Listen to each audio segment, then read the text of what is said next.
Subject status, UK 18 plus only. Terms and conditions apply. Black Horse Limited trading as Jaguar Financial Services. 15% off all accessories. Purchased alongside a vehicle between the 6th and 8th of July 2018. Subject to availability. At participating retailers only. Across the UK, online and on DAB. Talk Radio, on the hour news headlines. Good evening, I'm Danielle Yawowiecka. Rescue divers have finally reached 12 young boys and their football coach in the depths of a cave network in Thailand. Footage from the Navy SEALs showed the group asking what day it is and where their rescuers have come from, but a massive international effort still underway to get them out safely.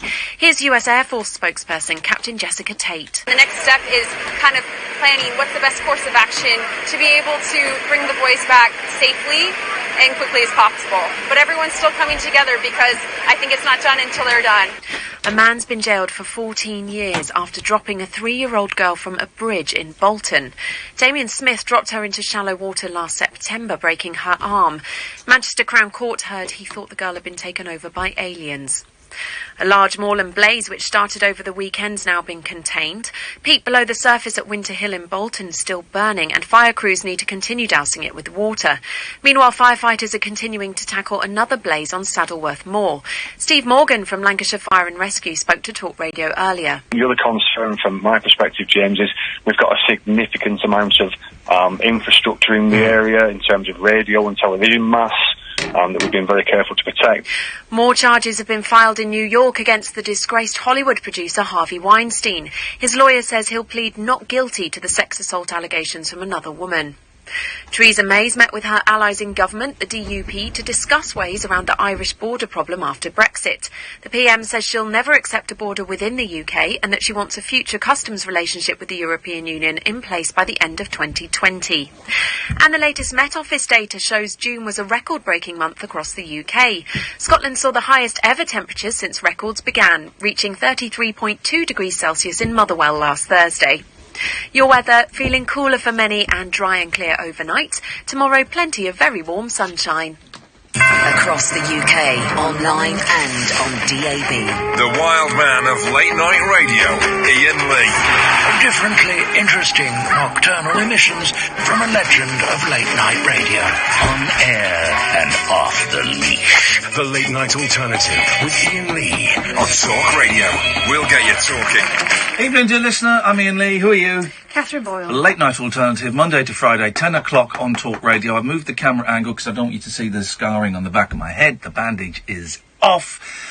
So let's put that, well, I'll be darned. Let's put that behind us and let's move on. A very full bladder is what I've got tonight. That's what I've got. I meant to have a wee and I didn't. We were watching Love Island and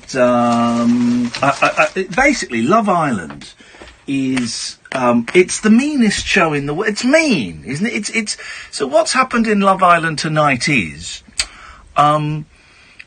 so they've been on an island for a week and some of them have fallen in love and some of them haven't fallen in love, and then the men were sent to another hotel and then some other ladies were put in there, but then some other men were put in the first hotel, and it's tricky because they'd fallen in love. But then some of them fell deeper in love with the new people and forgot how much they had been in love with the original people. And so they've been off, gallivanting and having shenanigans. And then tonight they've all been put back together. And before they meet up, the girls have had to say, do you want to stay with the new guy or do you want the old guy to come back? And the guys have been asked, do you want to stay with the new girl or do you want to go back to the old girl? And then they kind of walk out and see what the other one has decided. And it's just mean, isn't it? It's sad to see some people that are so in love, going the wrong way. There's a lot of, and they're in love, man. And then there's one girl. Is it Danny Dyer's daughter? Yeah. Right. So there's one girl. She gets sent a short video message of the guy that she is in love with, and by pure coincidence, one of the new women in that guy's hotel is an ex-girlfriend of his. Who he used to love. Every which way but loose. And so Danny Dyer's daughter, Danny Dyer, that's her name, is terribly upset. People have complained to Ofcom about it. Here's an idea, people. Get a life. You're the same people that complain about me. What was not the last one, the one before? What was the last complaint someone made? But it's something fatuous and ridiculous. It wasn't true, was it? Well, none of it's true. The people complaining to Ofcom about Danny Dyer's daughter, Danny Dyer, seeing a clip of a guy with his ex-girl. Anyway, so she thought that he was going to be in love with his ex-girlfriend again, and so she went absolutely mental. And I was thinking, if I was Danny Dyer's daughter's if I was Danny Dyer's daughter, Danny Dyer's boyfriend on the island, and I saw that footage of Danny Dyer's daughter, Danny Dyer, going mental, I would dump Danny Dyer's daughter, Danny Dyer. That wasn't Danny Dyer's daughter, Danny Dyer. That's another girl who looks a lot like Danny Dyer's daughter, Danny Dyer, who's hanging round with Danny Dyer's daughter, who's also in love.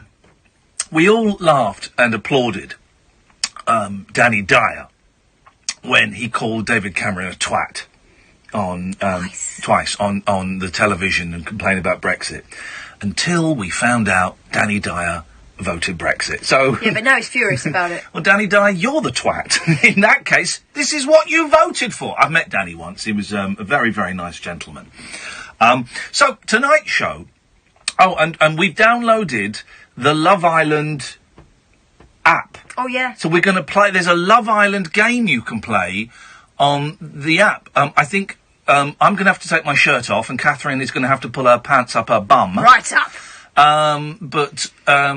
So we'll be playing that later on. If I'm honest, it's been a hot day. I don't know if you've noticed. I got very little sleep last night, not because of the heat, because of anxiety. And so I'm a bit tired, a bit out of it. I've not really got a lot for the show tonight, but we'll see where we go. Let's go to Alan Caddick. Hi, Mark. Hello, Alan. I've been watching back over Friday's show. Oh, yeah? And the amount of views it's had over the weekend is unbelievable. How many has it had? Thousands. Were they all you? No. Oh. Because I've been putting the word out on Twitter. Hang on a minute. How many has it actually had? Let me have a little look. How do I do this? YouTube.com/Iain Lee, guys, if you want to... Well, it's had 420. That's a good start. Well, that's not thousands, is it? Put this for the next case. Lying about listening figures. Also, I want to take you down memory lane, Ian. Oh, I love memory lane. Do you remember Andrea from the United States of Liverpool? No. She used to call in the other place. I don't really remember, and that's not in any way... She was from America. She was from America. I'm going to say yes, just to shorten this conversation. She's my girlfriend.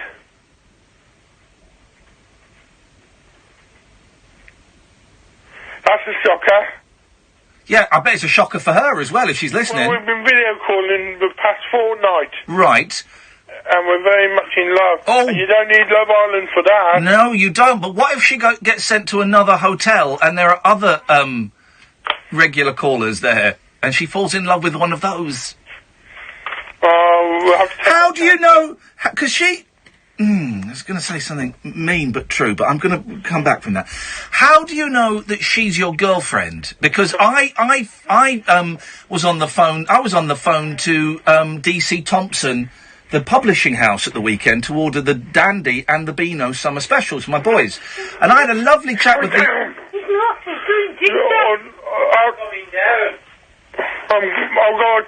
I'm going confused because I'm making a cup of tea at the same time. I'm on time in seconds. Dad said he's coming down. I'm here, there and everywhere. Anyway, I'm not going out with the woman from DC Thompson. I must say, Judge Bowl would need a ruling. Okay, thanks for calling, Alan. I've really, I don't want to pry any more into your family breakdown. Are your family upset because you're going out with Andrea? I vaguely remember an American lady who lived in Britain. I don't really remember callers. I don't remember, what we did on the show last week, which is why we created the logbook. Yes, I wonder how that's going. Well, Eben has the logbook. He posted a picture of the logbook. Yeah. And we'll let him have it for a few days, and then we'll send it on to the next person. Let's go to... hello, line 1. G'day, this is Wally Dingo with your Aussie Rules roundup. Yes. In weekend action, it was St Kilda over Melbourne by 2, Essendon over North, Lions over Fremantle, Giants over Hawthorn, Collingwood over the Suns, the Crows over West Coast, and the Bulldogs over the Cats. I'll see you next week. Till then, check out The Clinic, an Aussie film classic on YouTube with Chris Hayward and Mark Little. Just what the doctor ordered. See you next week. Thank you. I won't be watching that because Mark Little blocked me on Twitter. And I'd met Mark Little played... Joe Mangle, you big galah. Okay. And I'd met Mark Little, and we'd got on really well, I thought. And then I checked his Twitter feed about a year ago. He's blocked me. He's gone and blocked me. If you've just tuned in, this is as good as the show gets. Trust me, it's better than the crap I was listening to at 3 o'clock this morning. It wasn't Martin Kellner. It was another radio station. Trying to get to sleep. Awful, awful, awful.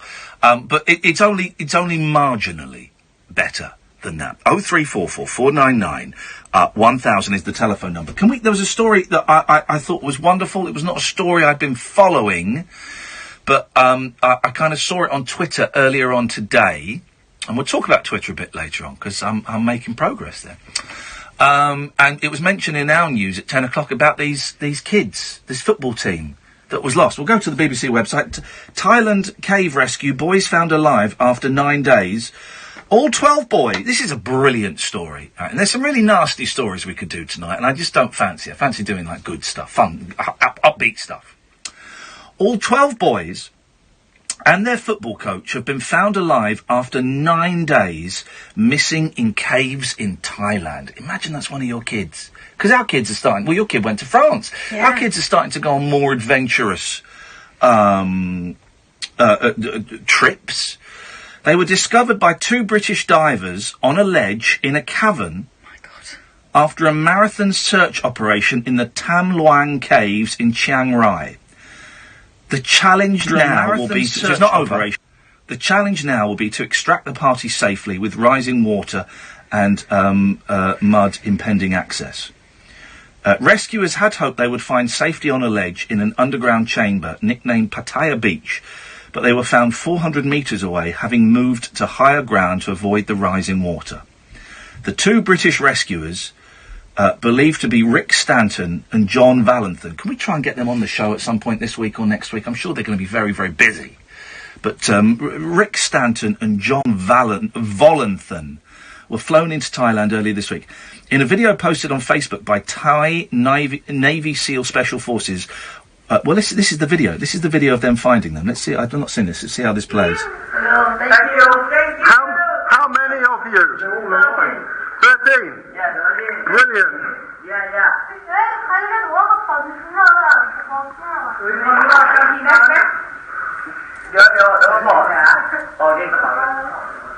Backpack is he going inside? No, not today.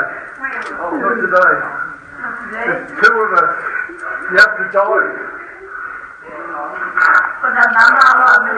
We are coming. It's okay. It's okay. Many people are coming. Many people. We are the first. Many people come. They're doing that brilliant thing that we do as English people, British people, is we miss out important words in sentences because many people come. I love that. You can't really hear from that what's going on, but there's these kids just sat in the darkness on a ledge. 9 days. How many of you, the rescue asked? 13 comes the reply. The group appear to ask when they will be rescued, and one of the rescuers replies, not today, not today. One of the boys is heard to say, eat, tell them we are all hungry. When the group, whose voices are indistinct, ask what day it is, the divers pause, then one replies, Monday, you've been here 10 days. This is brilliant. This is brilliant. The divers explain they have to leave, but we'll be back. Thank you so much, says one of the huddled group. Where you come from? England. Oh, see you tomorrow. Isn't that great? The boys, oh God, they're aged between 11 and 16. They're babies, and they've been lost in this cave. And, oh God. So who are the boys? The 12 boys are members of the Mupar football team.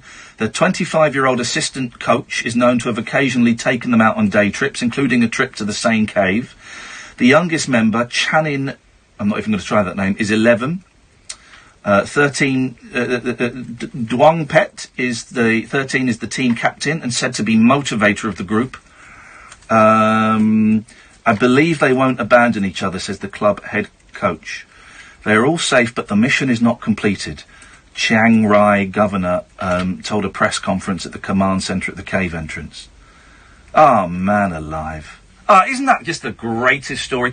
Do you remember? Well, we can do it. I don't think this is in bad taste at all. Your stories of being trapped underground, if you ever have been, if you've ever been, and that can be in a basement, that can be falling down a drain, that can be caving. Do you remember the Chilean miners? The Chilean miners. And I stayed up and watched the first 6 of them being rescued on Sky News. And one of them was a player. Oh, remember? His wife and his mistress were there. Both standing there at the top. Dirty boy. Dirty boy. I bet he was wishing they'd left him down there. They were down there for ages. Ages and ages. And then they came out. They dug they drilled a hole straight down and they built this sort of like a rocket that would be lowered down this hole and then they would come out one at a time. Oh, it was incredible. We can do that. You may have absolutely nothing, or you may have loads of it. Being trapped. We'll leave it as vague as that. Ever been trapped? If it's underground, overground, Wombling 3 0344 499 1000. The call is free. Probably costs you pennies at the most. You'll speak to Sam. He will take your name and number and give you a call back. Don't forget that, I'm going to sit here and throw this stuff out, but you can call in about absolutely anything you want. It could be a story in the paper. It could be something that happened to you. You can phone up and make silly noises. We really don't care. It's Monday. Everybody is way too hot, man. This heat thing, I'm going to be the one that calls it. Can we stop this now? It is awful. It is awful. And it's a hot, sweaty Monday. No one's really been able to think properly. No one's been able to work properly. No one's been able to do anything properly. So let's just get through tonight. We've got to get through the next 2 hours and 45 minutes. That is it. 0344 499 1000, the late night alternative with Ian and Kath on Talk Radio. Talk Radio. Listen. Phone. Talk. Talk Radio. We'll get you talking. What makes a Vanarama van make your business look business? What about not needing a big deposit? What about how affordable it is? You can get a brand new Ford Transit Custom for just £239 a month. What a price! What a mighty good price! Business users initial rental £1,500 plus 20% VAT, 35 months. Admin fee £165 plus 20% VAT. Conditions apply. Go to vanarama.co.uk and lease a Vanarama van. I'm sorry, this isn't how I wanted to end things, but I'm leaving you. I always depended on you. You were my guiding light. But we go out now, and it's as if you've given up. You've no energy anymore. You used to be so full of life. It's like a light's gone out, which frankly for a mobile phone isn't great. Fallen out of love with your mobile? The new Samsung Galaxy S9 with infinity screen features fast charging and wireless charge technology. And until the 2nd of July, EE has a Samsung Galaxy S9 with 30 gigabytes of data for the low price of £43 a month. Subject to status, £30 upfront charge, T's and C's apply. Visit ee.co.uk. Summer's here. Don't miss a drop. Get outdoors with the Land Rover Summer Sales Event from the 6th to the 8th of July. Enjoy 15% off all accessories and an additional £1,500 deposit contribution with 5.9% APR representative PCP finance. Search Land Rover Sales Event. Land Rover, above and beyond. Selected models only. Credit subject to status. UK 18 plus only. Terms and conditions apply. Black Horse Limited trading as Land Rover Financial Services. 15% off all accessories. Purchased alongside a vehicle between the 6th and 8th of July 2018. Subject to availability. At participating retailers only. The late night alternative with Iain Lee on Talk Radio. We'll get you talking. 0344 499 1000. Can we celebrate another bit of good news? Remember there was that guy in France, dubbed the Spider-Man, who saw a kiddie dangling from like the 3rd or 4th balcony from a block of flats. It's incredible. If you go and Google it, man, it's incredible. And he just climbed up. He just climbed up, and he did it in about 25 seconds. He's a parkour expert, 22-year-old lad, I think he is. And he just climbed up there and rescued this kid, and he was an immigrant. And that day, this is France does a lot of things wrong, but they do things right. That day, they made him a French citizen, and they offered him a job with the fire service. He started in the fire service today. Isn't that incredible? This is from The Independent. A hero dubbed Spider-Man after scaling a Paris apartment block to rescue a child dangling from a 4th-floor balcony has started work with the city's fire brigade. Mamoudou Gassama made headlines around the world by clambering up the front of the building to pull the helpless 4-year-old to safety. And I'm editing the words here, Independent, because you've put some extra words in you don't need. The Malian? Mm-hmm. Malian? Yes. Mali. Yes. Migrant's extraordinary feat earned him French citizenship and a job as a firefighter, which he began on Sunday. The Paris Fire Brigade tweeted a picture of Mr. Gassama lined up with 23 other new recruits in their uniform. The Post said 24 new civic service volunteers, including Mamoudou Gassama, who joined the Paris Fire Brigade this afternoon. Congratulations to all of them. At the time of the rescue, the 22-year-old, kid and he, had been working for cash in hand on building sites in the French capital while living in a hostel room shared with several other men. He had left his hometown in southwestern Mali as a teenager in 2013. She was like 16, 17. Travelling across the Sahara Desert and through Burkina Faso, Niger and Libya to reach Europe. Following his death-defying feat, Mr. Gassama was invited to meet Emmanuel Macron. The French president made him an honorary citizen.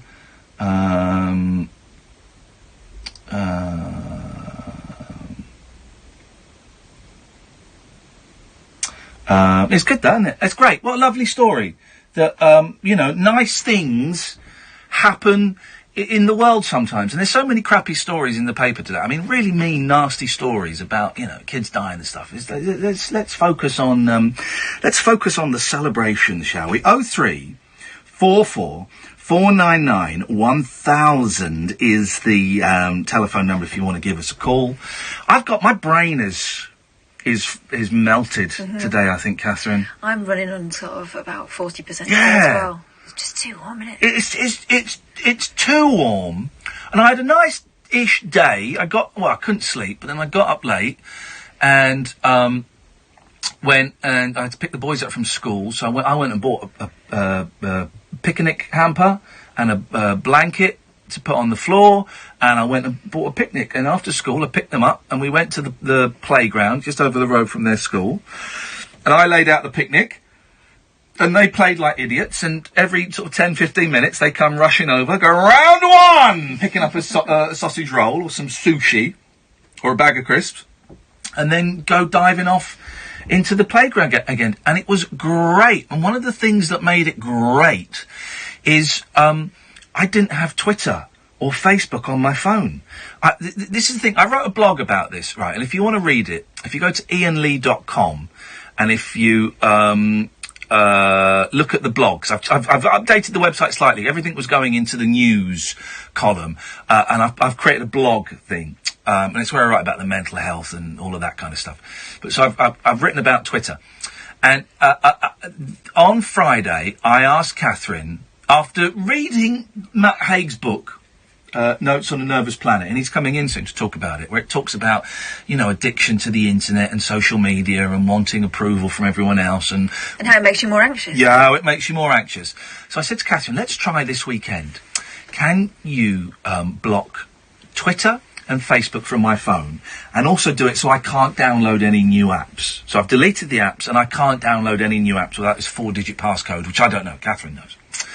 And she did it, and I found it really tough, actually. I found it tough this weekend. What do you mean? You felt... I felt very twitchy. Edgy. Felt very on edge. I felt a little bit ratty. When I saw the kids, I was a little bit ratty. And the only way I could access Twitter was on my laptop. And I didn't take my laptop out with me yesterday or Saturday. So I was out with just my phone. And when I got back home last night and Saturday night, boy, oh boy, I came Twitter and I went on there and I didn't tweet anything, but I was looking at it and refreshing it. And then I would wake up in the night and open my lappy and do it. So there's something going on there. It's definitely an addictive thing.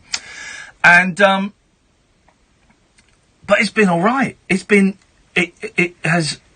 There's a physical reaction to not having. I keep going for my phone, but there's nothing I want to do on my phone. Okay, unless there's an email there, there's nothing I want to do on my phone. So I've been more present. So I mean, I wrote this blog, which is 750 words. So I wrote 1,000 words. Mm-hmm. First morning of not having it. So I'm going to write something. I was able to do this picnic with the kids and just sit there, and I was reading a book. And every time they called me to watch them, I was able to put the book down and look over at them, which, of course, I couldn't do the other day when my son was asking me to watch him climb a wall. I couldn't. I was looking at my phone, arguing with an arsehole, arguing with a bloke who I was considering to be an arsehole, but, you know, he's a human being, struggling as we all are. And I couldn't look at him. And today I was able to look at them. And then when they said, come and play with us, I was able to go, let me tidy this up and I'll be over. And I cleared up the rubbish and I went and played tag with them. Because you didn't feel like you're constantly in the middle of something. Yeah. There's none of that. The only thing, and yesterday I was at their house and set up, because my sister used to do this. I'd forgotten this. My sister used to be great at setting up obstacle courses. We play It's a Knockout. And she would set up these really intricate obstacle courses in the back garden when I was a kid. I thought, I'm going to do that with the boys. And I was able to do it. And there was a little bit of arguing because one of them was cheating and not in the fun kind of cheating way. But I did it. And at no point was I going to... And this may... You know, your, dear listener, your interaction with Twitter and social media and Facebook, it may be completely different to mine. It may be worse, it may be less. You may be listening going, what are you talking about? But this is my story, my truth.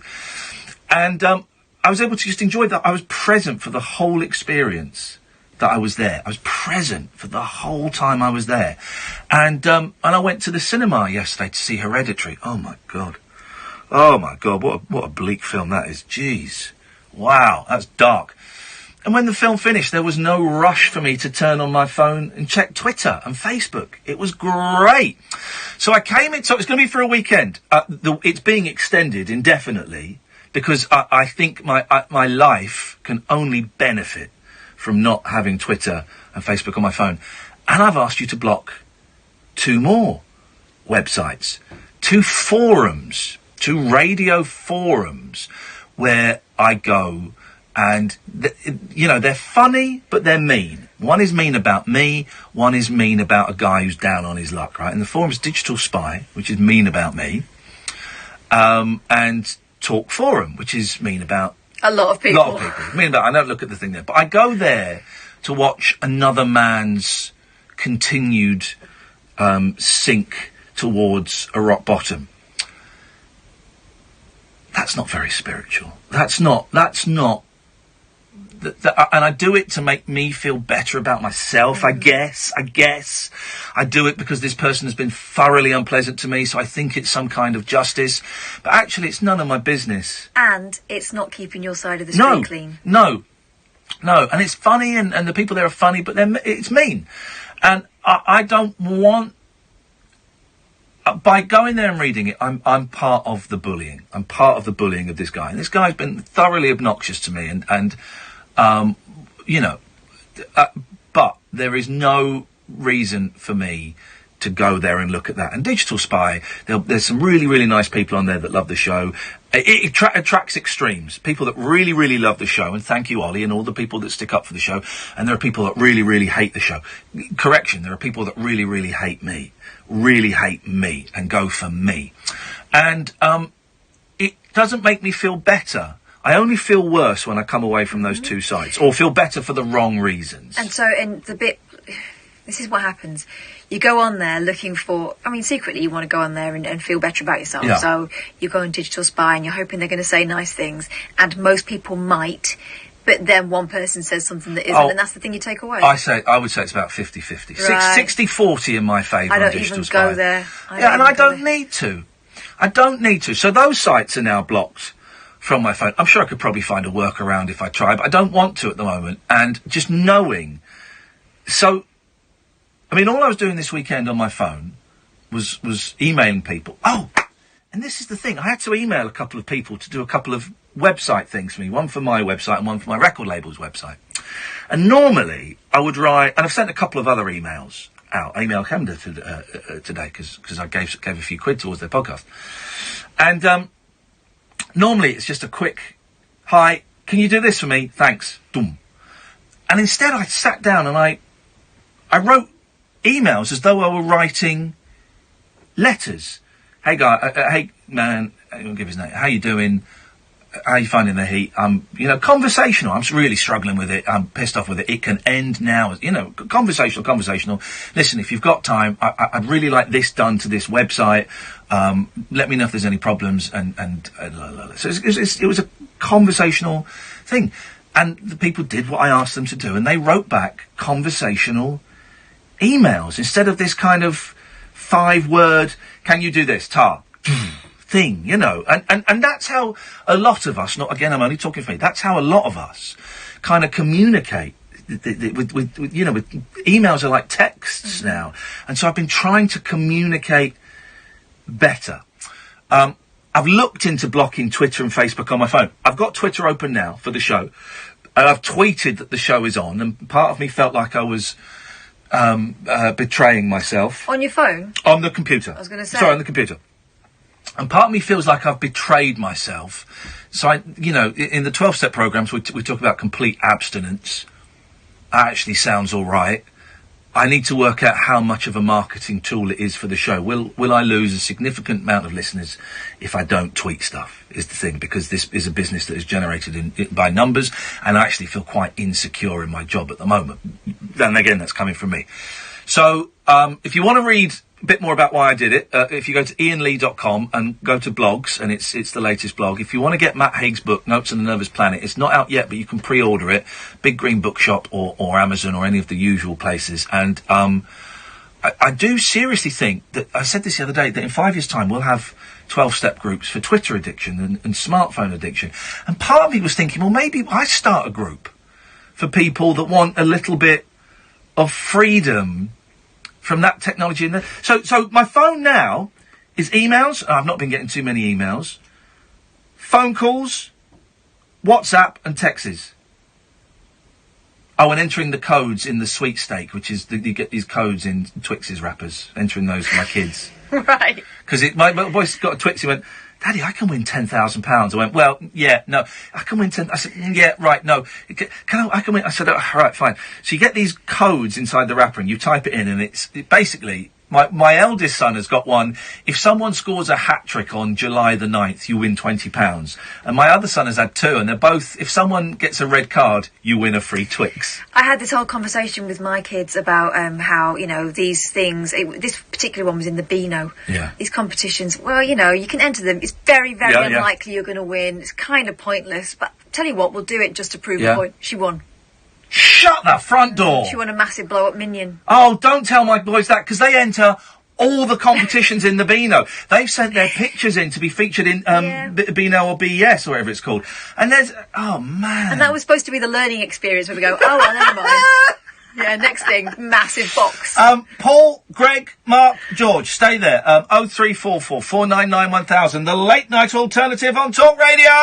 Across the UK, online and on DAB, the Independent Republic of Mike Graham. Hey, you see what Evan's done with the logbook? Blasted rhetoric. There we The go. Banana We're in, Republic. mate. For people who think capital punishment isn't going nearly far enough. Join me, the Reverend Mike Graham. Beautiful. Revolutionary, Already. rebellious, rebuilt, rebranded. Dangerously born debate with the great dictator. The Independent Republic of Mike Graham. Tomorrow morning from 10. On Talk Radio. The Late Night Alternative with Iain Lee. Unfiltered night talk with the original king of unconventional conversation on Talk Radio. We have ways of making you talk. 0344 499 1000. Let's go to Paul. Good evening, Paul. Hello, Ian and Kath. How you doing? I'm fine. Kath has nipped out to get her phone because we're going to play the Love Island phone app in a minute.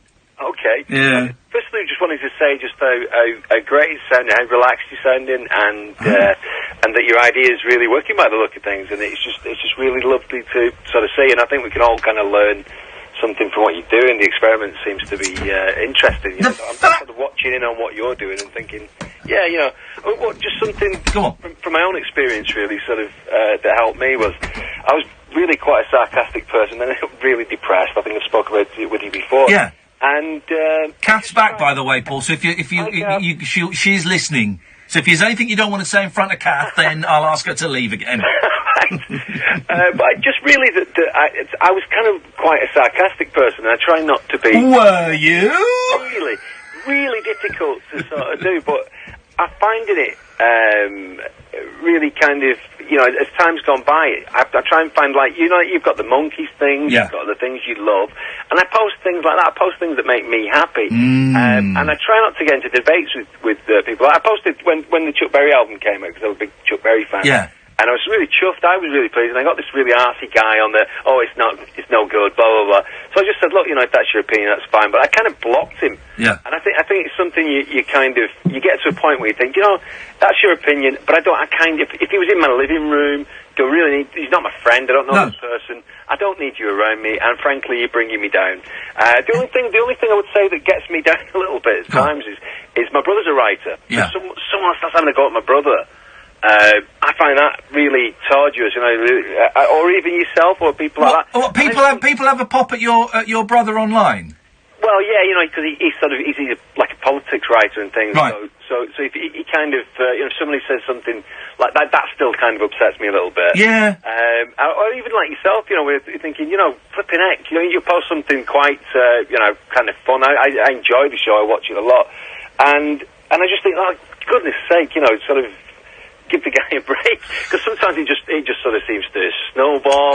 It's funny. I know my sister gets very upset when people post mean stuff about me, you know, and it is that thing for siblings. If they have their heads slightly above the parapet, like your brother does, I mean, particularly writing about politics, you know, then people feel free to say anything. You know, I've written blogs about mental health, and I've had people tweet, well, why don't you go and kill yourself? I know. Yeah. Why would you? I mean, and that doesn't bother me. Luckily enough, that doesn't bother me. But that sort of stuff does not come from a happy person, does it? Why would you write that? No. It just seems to me that, like, you know, like listening to what you're saying in the experiment you've done with Twitter this weekend, thing you've done with, you know, with Facebook. It's just, I think there's something that there's people with your profile, people like yourself. I think there's something that everybody can learn from that, and I like these experiments because it's kind of like, actually, yeah, maybe I could do that, because I've done that with the kids. I mean, I certainly remember when I was more sarcastic, and I remember being at work, and I was a CBT therapist, and I remember arguing with someone over some nebulous point about something or other, and just barking at my kids, saying, just wait a minute, you know. Yeah, it's that. It's just like, you know. And now, really, what I do is, if I post anything, I'll post things that make me happy, comedy, funny things, things that amuse me, and, you know, I still have an opinion on things. I tried that.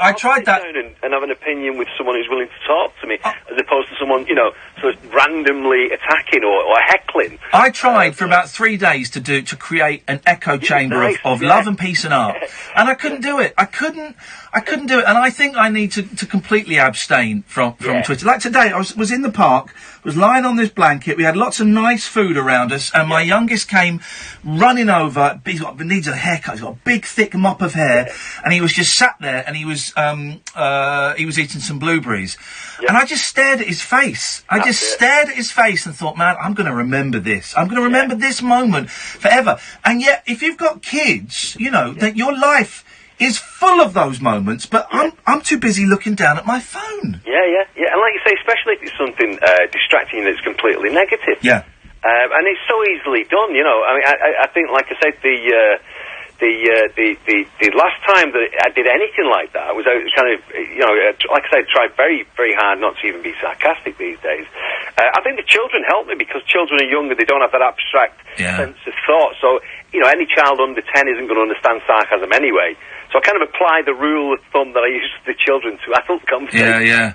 Because it's kind of like, you know, just straight to the point, and kind of don't need that kind of that hit anymore. You know, especially like say with hecklers, because these people, they're just going to be perpetually negative anyway. Yeah. You know, because like I think Kath said, you know, it's coming from a place that perhaps they don't understand themselves well enough to understand why they're actually sort of you know, behaving the way they are. And frankly, you haven't got, you know, the time to sort of input why that might be or what place that's coming from. Do you know what? Sometimes you don't have to take very long at all. Whenever someone writes something nasty to me, I have a quick look at their feed, and usually they're barking at everyone. Yeah. They're like a dog behind a gate. Hey, Paul, listen, man, thank you for that. I appreciate your call a lot. Thank you. 0344 499 1000. You were saying when I was off, and you told me, you said it on air, but you told me about your eldest with Roblox. Oh my God, yeah. Online. Banned.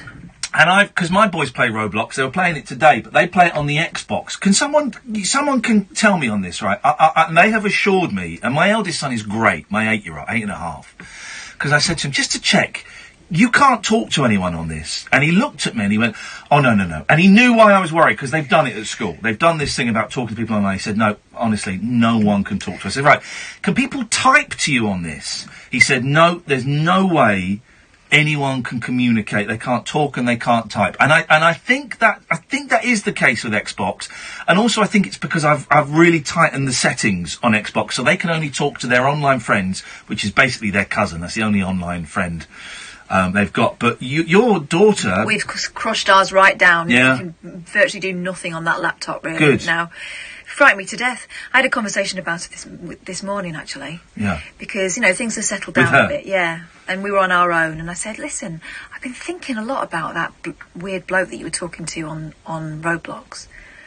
Had you spoken to him before? It just seems very odd. And she said, no. She said, and then she talked me through what happened. Terrifying. She said, so I'm walking. She said, I was going around on my skateboard in Roblox, and all of a sudden this guy's there, and he said, come to my house. So this is like a virtual world online where people build games that you can go and play these and it's games. really primitive. That it looks like Minecraft. Yeah, So Lego. it's not fancy at all. And so the characters are really kind of naively drawn and stuff. So it doesn't look like, it's not one of these sort of sexy games. Yeah. So she said that she was going around on her skateboard. This bloke comes up to her, says, "Come to my house, or I'll report you." She said, I tried to get away from him and ignored him. Then he said, come to my house or I'll find out your details. She said, at which point I went to my house. She said, but I didn't lock the door and he got in, and that's where you saw what happened. worry so much about my kids and what they will have to deal with in the next 2 or 3 years. Yeah. I was going to say in the future, but actually for the 8-year-old, it's 2, 3, 4 years away. So it's there now, actually. But yeah, in terms of Twitter and things like that, because they all want to get on Twitter. They all, they're constantly asking, how many followers have you got on YouTube? And I said, I've got 5,000. Wow, you got 5,000. That's great. Are you a YouTuber? All of this stuff. And listen, that is brilliant. If they want to become YouTubers, there's a thing about pro gamers I'll talk about in a bit, and the luxury lifestyle they lead. If they, being a YouTuber is a proper living, proper job these days. For a very, very chosen few. But in the same way that I wanted to be an actor, kind of am. I've gone off on a slight tangent on the career I wanted as an 8-year-old. But I always wanted to be an actor and make movies and be in TV shows. Okay, I'm doing a slightly bastardised version of that, a radio host, and I do bits of TV. But I can see the parallels. I kind of had that target and just went off a bit. But I've got to lead by example. And if I'm constantly on Twitter, then the example is Daddy's on Twitter, so Twitter must be great. It's like smoking. It's like seeing your dad smoke. Dad smokes, so it's going to be all right. Whereas if I'm able to say, do you know what, guys, when we have we've not had a proper conversation about Twitter because they're a bit off it, but when we get a bit later on, I'll say, look, here's the reasons why I don't like Twitter and why I think it's bad. If they start a Twitter account, I think you've got to be 13. So let's say in 5 years' time, they start a Twitter account, right, 6 years' time. And they tweet, it gets out, they're my son. Mm-hmm. Jesus, they're going to get so much abuse. They'll get lots of the lovely people that we have listening to the show going, oh, your dad's great, or I really like what your dad did, and all that. It's a shame he's dead. But 5 years. But there'll be loads of people going, your dad's a dick, and you're a dick. Yeah. That will and bully people them. who are jealous of them because they assume that they're millionaires. And my boys are constantly saying, can you get us on TV? And I say, well, actually, do you know what? Yeah, I can, but I've decided not to until you are old enough to know what that means. To know exactly what it means and to sign up for the deal, because the deal is... So I never mention their names. They come in on this show occasionally, never mention their names, never talk specifically about, things. I talk vaguely about them and things they've said. And my youngest keeps saying, can you get me on TV? I say, yeah, I can. But there is a reason why I'm not. And this is the reason why. And when you are significantly older, if you still want to get on TV, God damn it, I will do everything I can to help you. I will do everything I can. I'll introduce you to people. I'll do everything I can. And right now it'd be easy for me to phone up Good Morning Britain saying, can I bring my kids on? Because kids are great on TV. Oh, they'd love it. them. And my boys would be hilarious. I could do it. It would not be a loose women. Can I bring my kids on? Easy. But I've chosen not to because I don't want to play that game. That's why when I came out of the jungle and found the press had been round my house when my kids were in. You know, and there are laws now about, because I don't publish pictures of the kids, the press can't publish pictures of my kids. There's because a law. you've not opened the door. Yeah. It's not like the Beckhams who from day dot, you've known what their kids look like. You know, I've been off all of that OK and hello and all of that stuff, pictures of the kids and... No, they're not.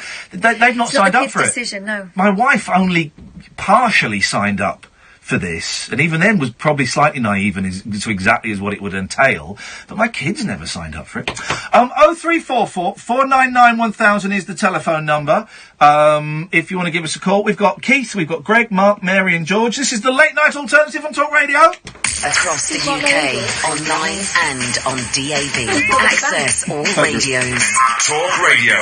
Give it some. This is all right, isn't it? Brighten up your mornings and take a brilliant break with Mike Graham on Talk Radio with the Sun Holiday Shop. Great value breaks all year round. Listen to Talk Radio every weekday morning from 10 for 3 hours packed full of fabulous features, great value guests and quick-fire calls on all of the day's top talking points. Don't miss Mike Graham every weekday morning from 10 on Talk Radio with the Sun Holiday Shop. Great value breaks all year round.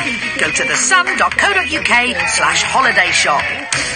When it comes to a great atmosphere, you need to watch the game in a great Green King pub. Chris Kamara here, Kerry, and I've got something unbelievable to tell you. I brewed my own beer. It's called Unbeerleavable, and it's available in participating Green King pubs throughout the summer. Download the Green King season ticket app, and you get a free pint, plus enjoy 10% off selected drinks during football matches at 800 Green King season ticket pubs. T&Cs apply. Always drink responsibly. A tough and overgrown lawn never gets in the way of the McCulloch man when there's a match on.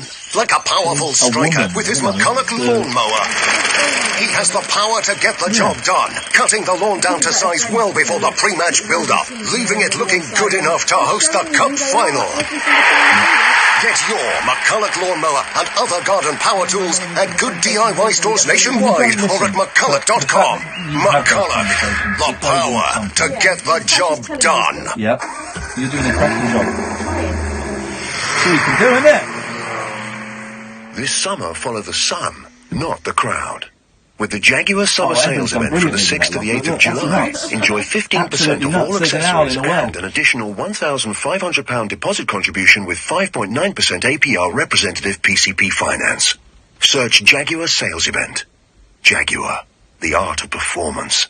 Selected models only. Credit subject to status. UK 18 plus only. Terms and conditions apply. Black Horse Limited trading is Jaguar Financial Services. 15% off all accessories. Purchased alongside a vehicle between the 6th and 8th of July 2018. Subject to availability. At participating retailers only. Across the UK, online and on DAB. Weekends with Penny Smith. On Talk Radio.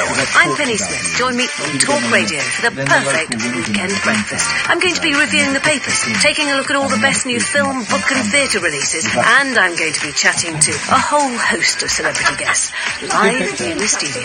Weekends with Penny Smith, Saturday and Sunday morning from 7. On Talk Radio, we'll get you talking. Uncut, after-hours conversation for the up-all-night generation. The Late Night Alternative. I've read that. It's a great movie. On Talk Radio, we'll get you talking. We've got loads of calls. Let's get through some of these. Let's go to Greg. Good evening, Greg. Oh, hello, Ian. Hello, Greg. Hello, good to see your bandages are off. The bandages are off. I've got the camera at a different angle because I'm a bit embarrassed by the scarring. I've been wearing this cap, but my head's... It's tender. It's not sore. It's a little bit tender. Kath can see it. I think it's healing really well. You can barely see it. Yeah, the hair's growing back. My hair, one of the good things is, Greg, my hair grows at a rate. You can almost see you can hear my hair grow. That's how fast it is. I think it grows faster in the summertime, don't it? Yes, it does. Yes, I put a little bit of Baby Bio on there. Baby Bio. Can you still get Baby Bio? Yeah, I think you can. Wow. Anyway, Gregory, what have you got for us? Concerning an email I sent you yesterday, I don't want to go into detail. Do you remember? Oh, Greg, this is Greg Probert. Yes. No, he has, right, he's been in touch with me. Right, so Greg is a great Bruce Lee fan. There's a Bruce Lee book that came out at the beginning of June, I think it was, and I've got it, but it's packed up in a box now. But the guy that wrote it is it Matthew somebody? It's Matthew Polly, yeah. Matthew Polly, that was it. He's going to hopefully be coming on the show at some point. He got in touch, Greg. Thank you, brother. Yes, I know. I sort of communicated with him on the forum, and he said that you'd gone quiet. And oh well, we both thought the other one had gone quiet. That means that an email got lost in the ether. Oh, good. No, he sent me an email, and I'll email him tomorrow, and we'll sort it out. Yeah, I just said to him, email him back. I think Ian's still enthusiastic about the interview, so... Of course I am. Of course I am. No, we'll get him on. I know he's in the country for a few days. Hopefully we can get him in the studio. If not, we will get him on the phone, or I might meet him up for a coffee or something like that. We'll see. Excellent. We'll do it. Thank you, Greg. That's okay. Greg, you're not looking for a job as a radio producer, are you? No, not really, no. Okay, because I think there may be a spot coming up here soon. Why? Because he's good at producing! You don't even know what day the guests are coming on! Well, I'll tell you a funny story. Please do, Greg, because again, my producer can't do that! No, on Facebook, I think you interviewed Michael Worth about 2 years ago. Yes, I did interview Michael Worth, yes. Great friend of the show. I shared that on Facebook, your interview with him, and Bay Logan saw it, and he said, I want to be on your radio station. Oh, you sorted out the interview with Bay, didn't you? Yeah, he thought I was you. I said, no, that's Iain Lee. If you want me to sort of get you in contact with him, and let me know. Bay promised me something from his Bruce Lee vault, and I never got it. What a... Ah, okay. I know if I'd have sent an email, you'd have got it. All right, Kath, like that video you got Uri Geller to make for the wrong son. Thanks very much indeed. You went on about the son's name. Yeah, I told you that it was the eldest son I've been watching the video of Uri Geller, but could he make a video for both my sons? And then the video arrived, Greg, and it was for my youngest son, who wasn't that bothered by Uri Geller. My eldest son just sat there with a tear in his eye. So not only did he bend a spoon, he upset a child. Oh dear. Yes. So, Greg, just please consider that request for producer role. Okay. Thank you, mate. Go. You want one more thing? Go on. I was going to say I was going to change the subject. You normally talk. I know. I thought I better not talk just about Bruce Lee all the time, but yes. You're into time travel films, aren't you? I am, and I am into time travel films. Yeah, Catherine, shut up, man. This is gold. I don't think I've ever heard you mention a film called Somewhere in Time with Christopher Reeves and... Oh, because it's rubbish, that's why. Jane Seymour. It's a rubbish romantic time travel film. No thanks. Oh, okay. Greg, one last thing. Here we go, yeah. You may hate me for bringing this up, though. Okay. Joe Swash and you... Thanks very much for calling. 03444991000. I might be doing a time travel podcast with a guy who emailed me, a guy called Elton, who emailed me and said, listen, long shot, you don't ask, you don't get. Do you fancy doing a podcast about time travel films? And I went, tell me some more. So we might just do a podcast together with a guy that emailed me randomly. Okay. You okay with that? Well, if it stops you talking about it on air, I'm all for it. Such a dick. Okay, that's boring. Let's go to Sharon Burke. Good evening, Sharon Burke. Hello. Hello, Sharon Burke. Why do we know your surname? Well, it's Tozza UK. It's what? It's Tozza UK. Tozza UK? No, Flat Earth Girl. I'm going to need a little bit more info. The Flat Earth. We spoke about the Flat Earth, and... I thought you were saying the slapper. It's the Flat Earth lady. Oh! And your sweary friend isn't there, is he? No, Good. my friend's not here this evening. Good, Sharon. What's the latest in the Flat Earth world? Well, I've been told that us Flat Earthers are very crazy, so, that's really shocked me, really. Well, why are you shocked that people think that Flat Earthers are nuts? Well, I did a little bit of a Google research on it, and it came up that us Flat Earthers are very, very crazy, and that's, like, really shocking, really. Can I tell you why people think Flat Earthers are crazy? Yeah. I'll tell you. Good. Because the Earth is round. Yeah, but... No, but. There's no yeah, but. Even you... It's round. People, why? That, basically... Yeah. Can anybody say that the Earth... Yes. Is round. Is yes. Yes, and also yes, it's the round. moon. Yeah, they're round. Yep, they are round. They are definitely round. Can you prove it? Yes, I can. Go on then. Right. Well, we didn't we have this conversation 6 months ago? She would remember. I think it was about 12 months ago. Right. The onus on you is to prove that the Earth is flat. We all know the Earth is round. Yeah, but can you prove the Earth is round? Yes, I can. When you look at a ship coming over the horizon, you don't see a tiny ship.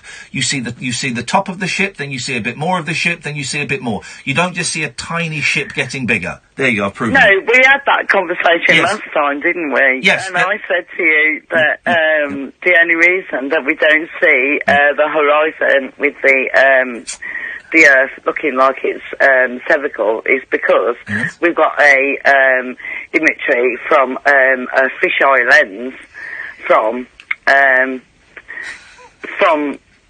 binoculars, basically. Right, And, so binoculars are part of the conspiracy. yes. I've even got in front of me now a mirror that is fisheye lens, basically. Have you? And how does that prove the Earth is flat?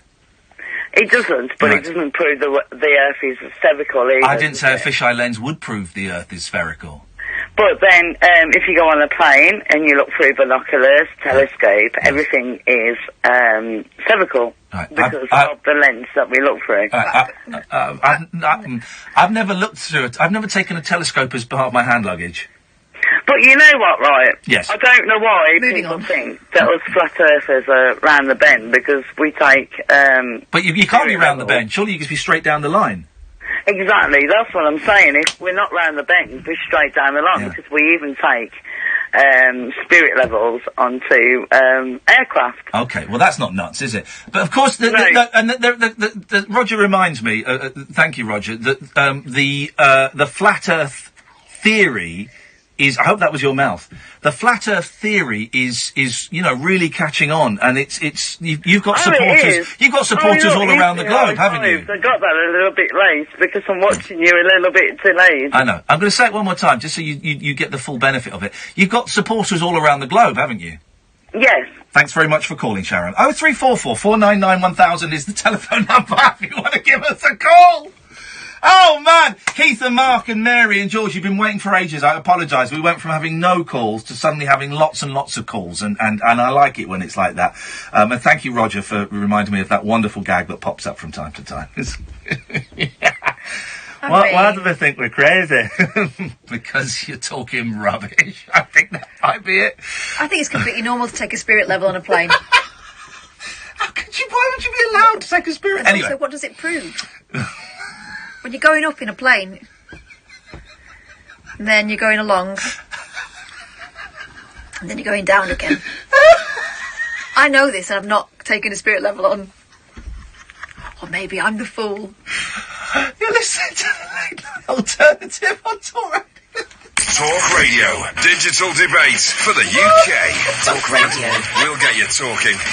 The big story of the day on Talk Radio with the Times. Know your Times. Every weekday from 6:30, join Julia Hartley-Brewer for in-depth analysis of the morning headlines. Don't just be informed, be well informed with fearless debate and in-depth opinion from right across the political spectrum. Join me, Julia Hartley-Brewer, for the biggest breaking current affairs stories, top guests, that was a good hour. Razor-sharp reaction. Get a better quality conversation at breakfast. The big story of the day with Julia Hartley-Brewer on Talk Radio with the Times. Know your Times. Sharing selfies from the barbecue, over posting wedding pics, streaming the game under your desk. It's a busy July. That's why at Tesco Mobile we're offering you a massive 20 gig SIM-only deal for just £18 a month. That's your summer shared, streamed and sorted. For great deals like this, go online or in store. Tesco Mobile. Every little helps. 12-month contract required. Fair use policy applies. T's and C's at tescomobile.com. At Green Flag, we think the AA are great. They've won bucketfuls of awards. They'll give you unlimited call-outs when you get in a pickle. Pickle. And they cover 100% of the UK. Very good indeed. So why do we think that is so great? Because Green Flags do all of this too. And we'll have you AA renewal quote. Green Flag. Common sense to the rescue. There may be a charge for call-outs with the same problem. Savings based on our closest equivalent UK vehicle cover for vehicles 10 years and under. T's and C's apply. Forget history. Forget the years of hurt. Forget penalties. Forget the missed handballs. Forget the brilliance. Forget being an underdog. Forget every game that has gone before, because all that matters is now. He's at the back post, and it's there in stoppage time, and England are off to a flyer. England versus Colombia, tomorrow at 6:15 on ITV. Across the UK, online and on DAB. Talk Radio, on the hour news headlines. Good evening, I'm Danielle Yawowiecka. A specialist diving team's reached 12 boys and their football coach who've been missing for 10 days in a cave complex in Thailand. The governor in Chiang Rai was cheered as he announced they'd been found. From the latest report from the SEAL unit, who went in and passed the junction a moment ago, they managed to reach Pattaya Beach. But apparently Pattaya Beach is flooded. Then they went deeper, about 300 to 400 metres further. It is high ground, and we found our younger brothers are safe. The group are in the process of being rescued, but are not out of danger yet. Their route out is partially submerged after heavy rains. Police are trying to identify what happened to a 6-year-old girl whose body was found in woodland on the Isle of Bute. She's believed to be Alicia McPhail from Rothesay, who was reported missing early this morning. Theresa May's met with her allies in government, the DUP, to discuss ways around the Irish border problem after Brexit. The PM says she'll never accept a border within the UK and that she wants a future customs relationship with the European Union in place by the end of 2020. More charges have been filed in New York against the disgraced Hollywood producer Harvey Weinstein. His lawyer says he'll plead not guilty to the sex assault allegations from a third woman. It's the show of shows! A large shows! moorland blaze, which started over the weekend near Bolton, has now been contained. Peat below the surface at Winter Hill is still burning, and fire crews need to continue dousing it with water. Meanwhile, firefighters are continuing to tackle another blaze on Saddleworth Moor. Steve Morgan from Lancashire Fire and Rescue spoke to Talk Radio earlier. Still remains a major incident. We currently have 29 fire appliances engaged over what is an area of 8 square kilometres. In addition to that, we've got fire suppression units. Your weather, feeling cooler for many and dry and clear overnight. Tomorrow, plenty of very warm sunshine. Across the UK, online and on DAB. Who has made a covenant with the night, and with the darkness he is in agreement. Uncut, after-hours conversation for the up-all-night generation. The Late Night Alternative with Iain Lee on Talk Radio. We'll get you talking. Ah, man, nights like this. I love it when it's like this. We've got so many calls. I will get to all of you. I'll try. I'm not going to give out the number because we've got quite a few calls. But I like nights like this when I'm feeling, out of sorts because of the weather and not sleeping and the anxiety of buying a house, dear God. Dear God. And then the show kind of takes a life of its own quickly. So buying this house and supposed to be exchanging contracts on the 20th and completing on the 27th. That means you get the keys on the 27th of this month. And I spoke to my solicitor today to confirm those dates, and my solicitor said, well, it's the first we've heard of that, and there's still plenty to do. That's on top of me being told I have to pay double stamp duty because of... anyway, fun times. Let's go. Let's try it. Let's try it. Let's try it. Let's try it, Mary. What have you got for us? Hello. Thank you very much indeed. Let's go to Keith. Good evening, Keith. Hello, you two. Kath has gone off on an errand. That's all right. It's nice to speak to you, Ian, again. It must be. Oh, well, just on that last point, I've been there with the, moving now, post-divorce. They reckon that, all what you just highlighted there, it's one of the top 5 stresses amongst, bereavement.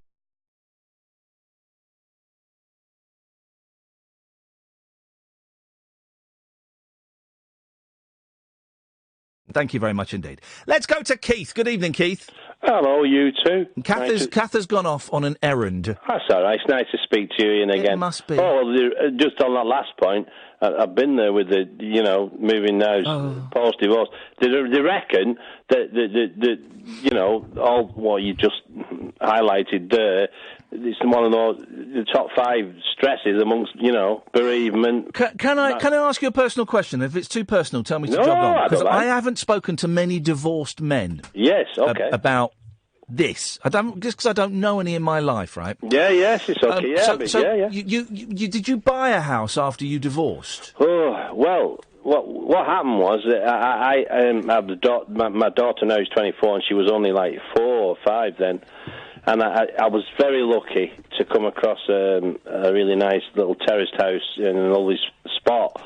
And that was the good fortune. But the anxiety of, because I was living in, we had the loft converted in the old, a really nice little terraced house in a lovely spot. And that was the good fortune. But the anxiety of, because I was living in, we had the loft converted in the old house, and putting the bid in and all the rigmarole that went with it. It was horrendous.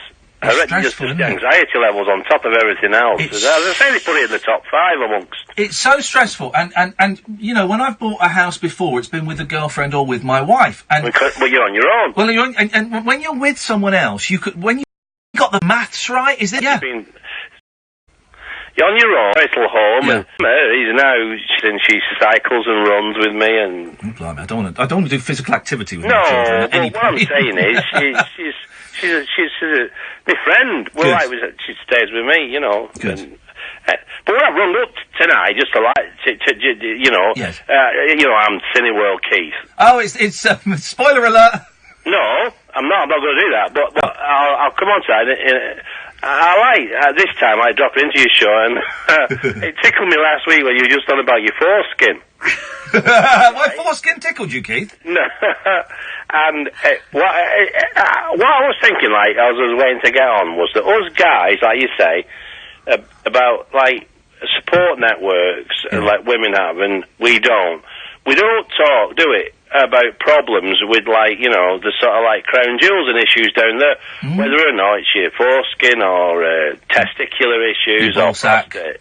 We don't do shaft. You can't go into a pub like, where you may as well, I'll go for a pint and start saying... The bell end. But all that. So, what I'm sharing with you on that one, and I'll share just the tips on the film. I've learned my lesson from you.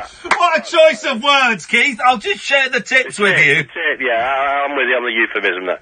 So, anyway, what I'm sharing with you is this. Again, it's good, this. It's man-to-man talk.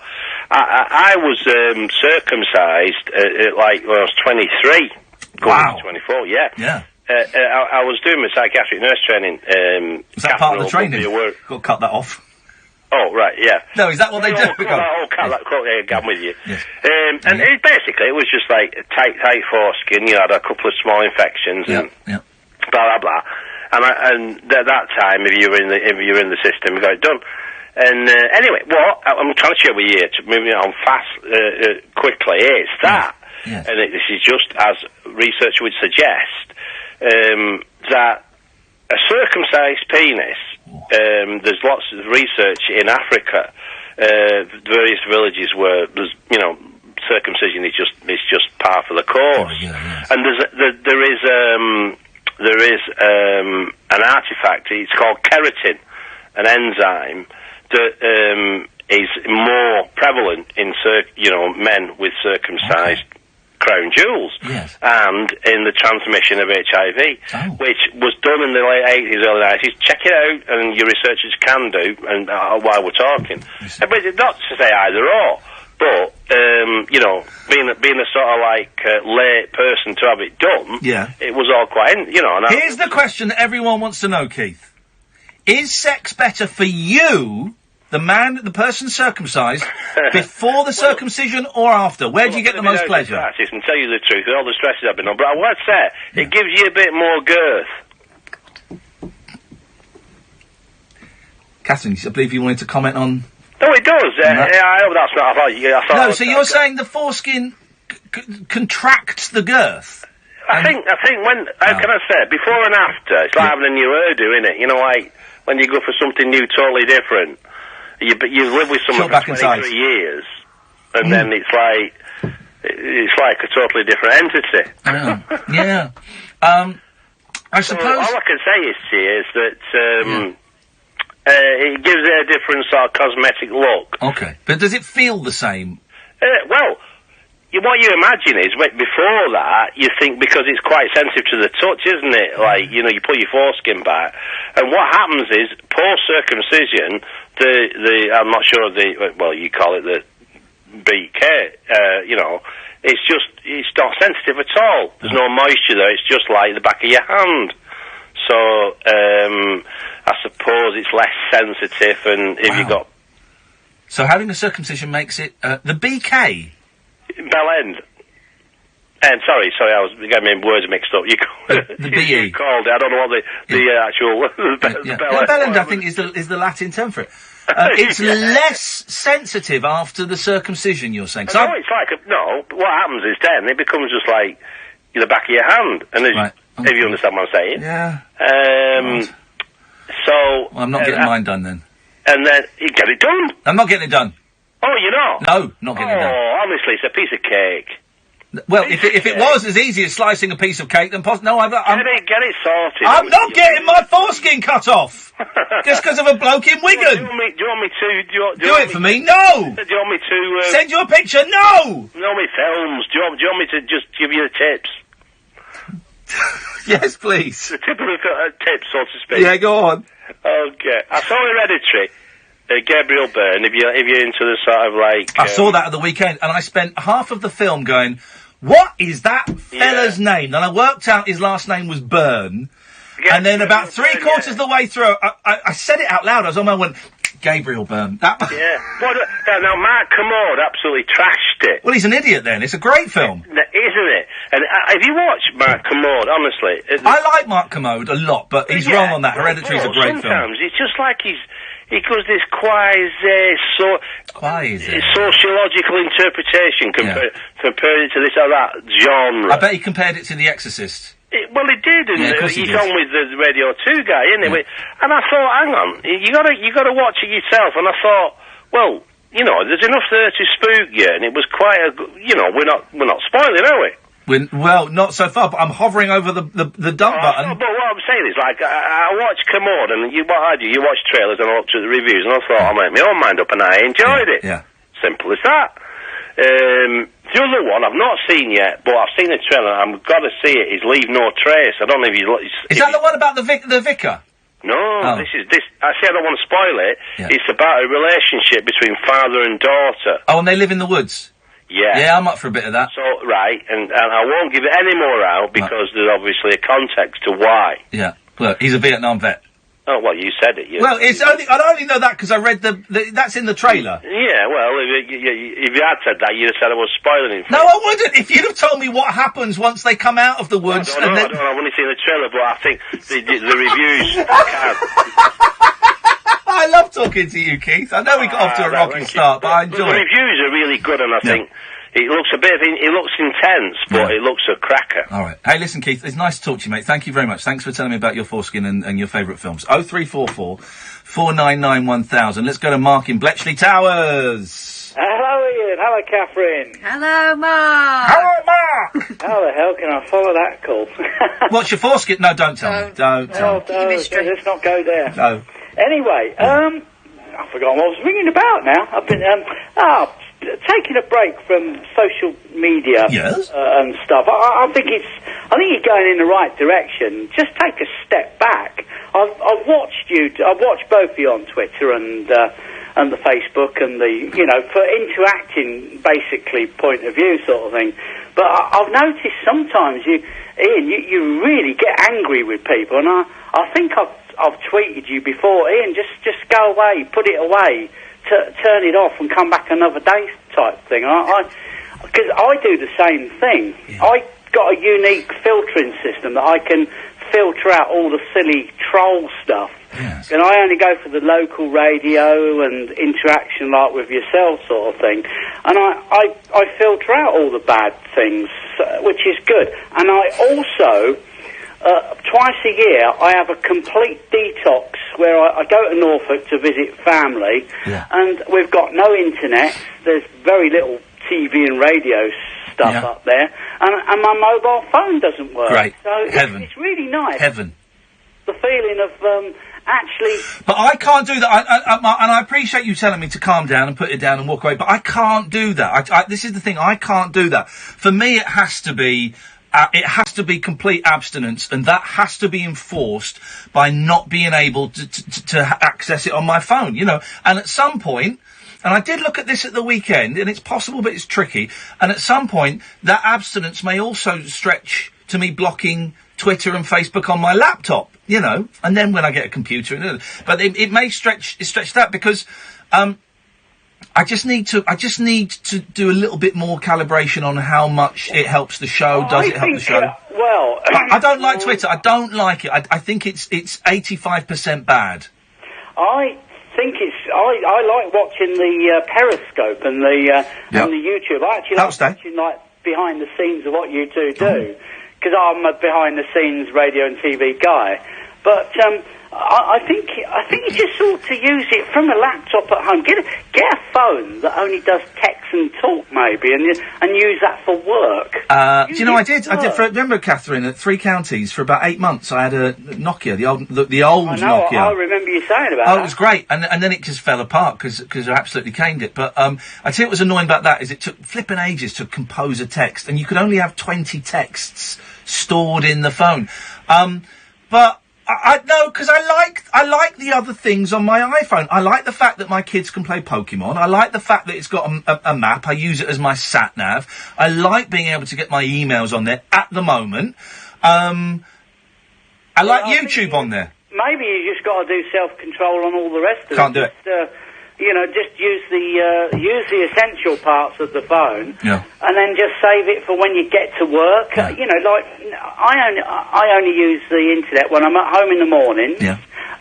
Bit of dinner time. Not one out in the morning. Not one out after you've eaten. Yeah, that as well. Yeah, good lad. And when I get home in the evening, because I don't watch TV, I only listen to radio.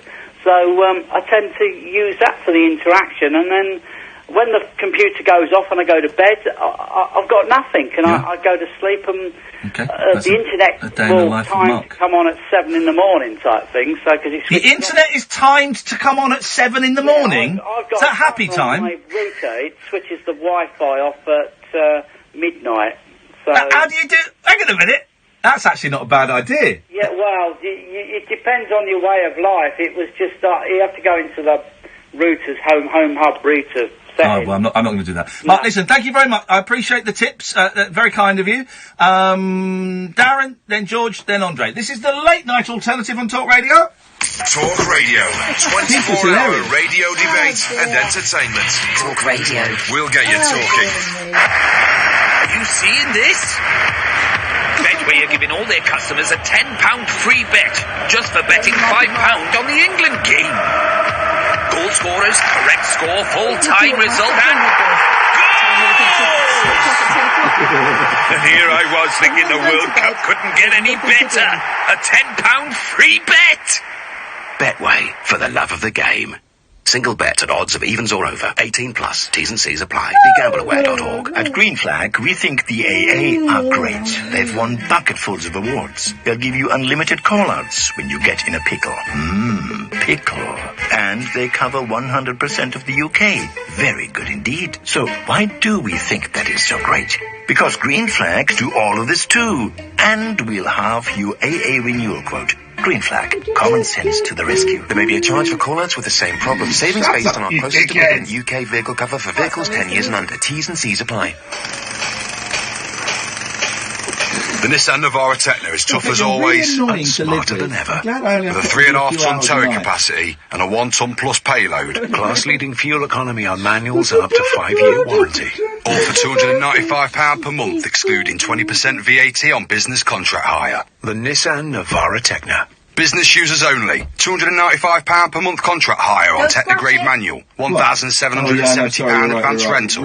10,000 miles per annum. Nissan Finance. Subject to status. T's and C's apply. Ends 30th of the 9th, 2018. Participating dealers only.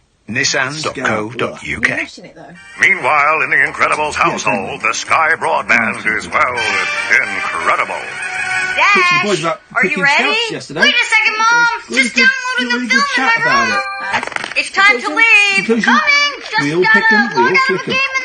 Just randomly in the room. Dashiell Robert Parr. Okay, I'm ready. I just need to email my homework. I've never eaten one. Oh, I've eaten one. But my eldest said I'd pick it. I said, but you're not supposed to. Kidding me? Download, play and stream around your home with incredible Wi-Fi from Sky Broadband. See Disney Pixar's Incredibles 2 out July 13th. External factors may affect coverage. Superfast 10-year-olds should ask permission. The wild man of late night radio. The late night alternative with Iain Lee on Talk Radio. We have ways of making you talk. Can I recommend something that shouldn't be funny, but is really, really, really funny? I've been putting off watching it for a while because I thought, oh, this ain't going to be great. I was laughing out loud. On Netflix, the Martin Short, Steve Martin special. Oh man, it is funny. And it's mainly Martin Short that's working it. Steve Martin's quite laid back in it. It is so funny. It's a two-man show. And there's a great bit where it's 10 minutes of just them slagging each other off. Steve Martin, great line from Steve Martin. You know, one of the great things about touring with Marty Short? No paparazzi. And it's just that. It's 10 minutes of them just going back and forth, you know, kind of digging each other. And it's so... there's a bit where they're singing a song, that Steve Martin has written, and so Martin Short is reading it, and he's singing to Steve Martin, "You are my comedy hero." And Steve Martin goes, "Let's count your awards. 1, 2, 3, 4, 5, 6, 0. And it's just, it's so good. And they're so funny. I mean, Steve Martin Short is 67 in it. I've always liked him. His autobiography is a great read. And Steve Martin's got to be in his 70s. And, it's just delicious. It's on Netflix. It is, laughing out loud. Funny. I really, really enjoyed it. Let's go to Darren. Good evening, Darren. How you doing, Ian? I'm all right, thank you, Daz. Okay, hi, Catherine, as well. That's the niceties out the way. Let's get down to the meat and 2 veg. Okay. Well, so let's do this. I was just thinking about Martin Short there. You brought a thing back to me when... You remember he was in Inner Space? That's a good film, man. That's a great film. That was class, yeah. Man. That was some good acting in that. But see, after that, to be honest with you, I don't think he'd really done much. He didn't really do... I think he did that and The Three Amigos. Yeah, he done one as well called... he was in the one with Nick Nolte, and it was an ex-bank robber or something like that. Wasn't he? And also Father of the Bride. Father of the Bride. He was Frank. But he's not. He didn't really do. He did about those 4 or 5 films, and then he didn't do many more. That was comedy genius. But listen, what I want to talk to you about is a couple of things, and it's actually kind of a couple of funny things actually. Okay. Not really for me. One, this is the kind of like last 2 weeks that I've kind of had. One, I blew up my dad's car. He gave me his car. He basically had the car for like 10 years. He gave me it. And I drove it, and I blew the turbo on it, and it was going to cost $2,500 to get it fixed. So basically, we had to scrap it. Oh, mate. And then get this one. This is before I come to the main bit that I want to talk about. I ended up with my flat infested with bed bugs. Oh no! How did they get in? Did you get an old mattress or something? Apparently, they said to me, was I on holiday? I mean, I buy a lot of second-hand books off of Amazon. I do not know how they get in. Whoa, hang on, stop the clock. Okay. You can get bed bugs from second-hand books off Amazon? Well, that's what he said. I mean, he said that they can come in many different forms. But let me tell you this, Ian. I mean, I collect books, and I had to throw out everything, you know, all my books, my DVDs, my clothes.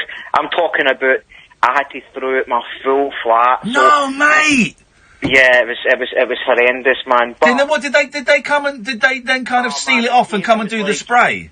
Oh man, they came, it was like fucking... Well, that's alright, one more, no more of those, please. Okay. Yep. It was like... I can understand your emotion. It was like three guys turned up with these kind of like atomic bomb proof suits on, man. And they came in and they blasted the place, man. And I just got a new bed. They took the new bed away. Apparently it was infested. Oh my god, it was crazy, man. It was like everywhere, but apparently they got everything.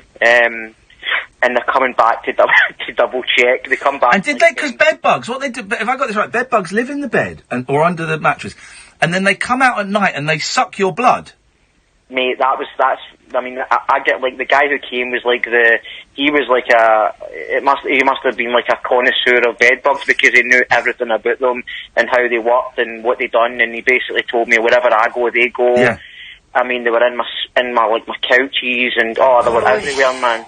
I'm itching because of the thought of that, and also because he said couches. Why? Couches is weird. Couches? No, what? Did you say couches? Yeah, like, like a couch, and your. But how many couches have you got? One. I've got two. Okay, so couches. Yeah, okay. Two-seaters. So basically, they were in the suite and stuff like that, and they had to cut open the suite and then spray inside. No, Daddy! Sam's having a fit out there! Sam, you're young, you haven't lived, mate. You're bed bugs and moths, you wait. It's coming. Let me tell you this, right? But listen, he said to me it was going on. I mean, I only recognised it, like, when I started to get bitten. That was only about a week ago. He said this must have been going on for a year. So it was crazy. But I'm glad that I got it sorted.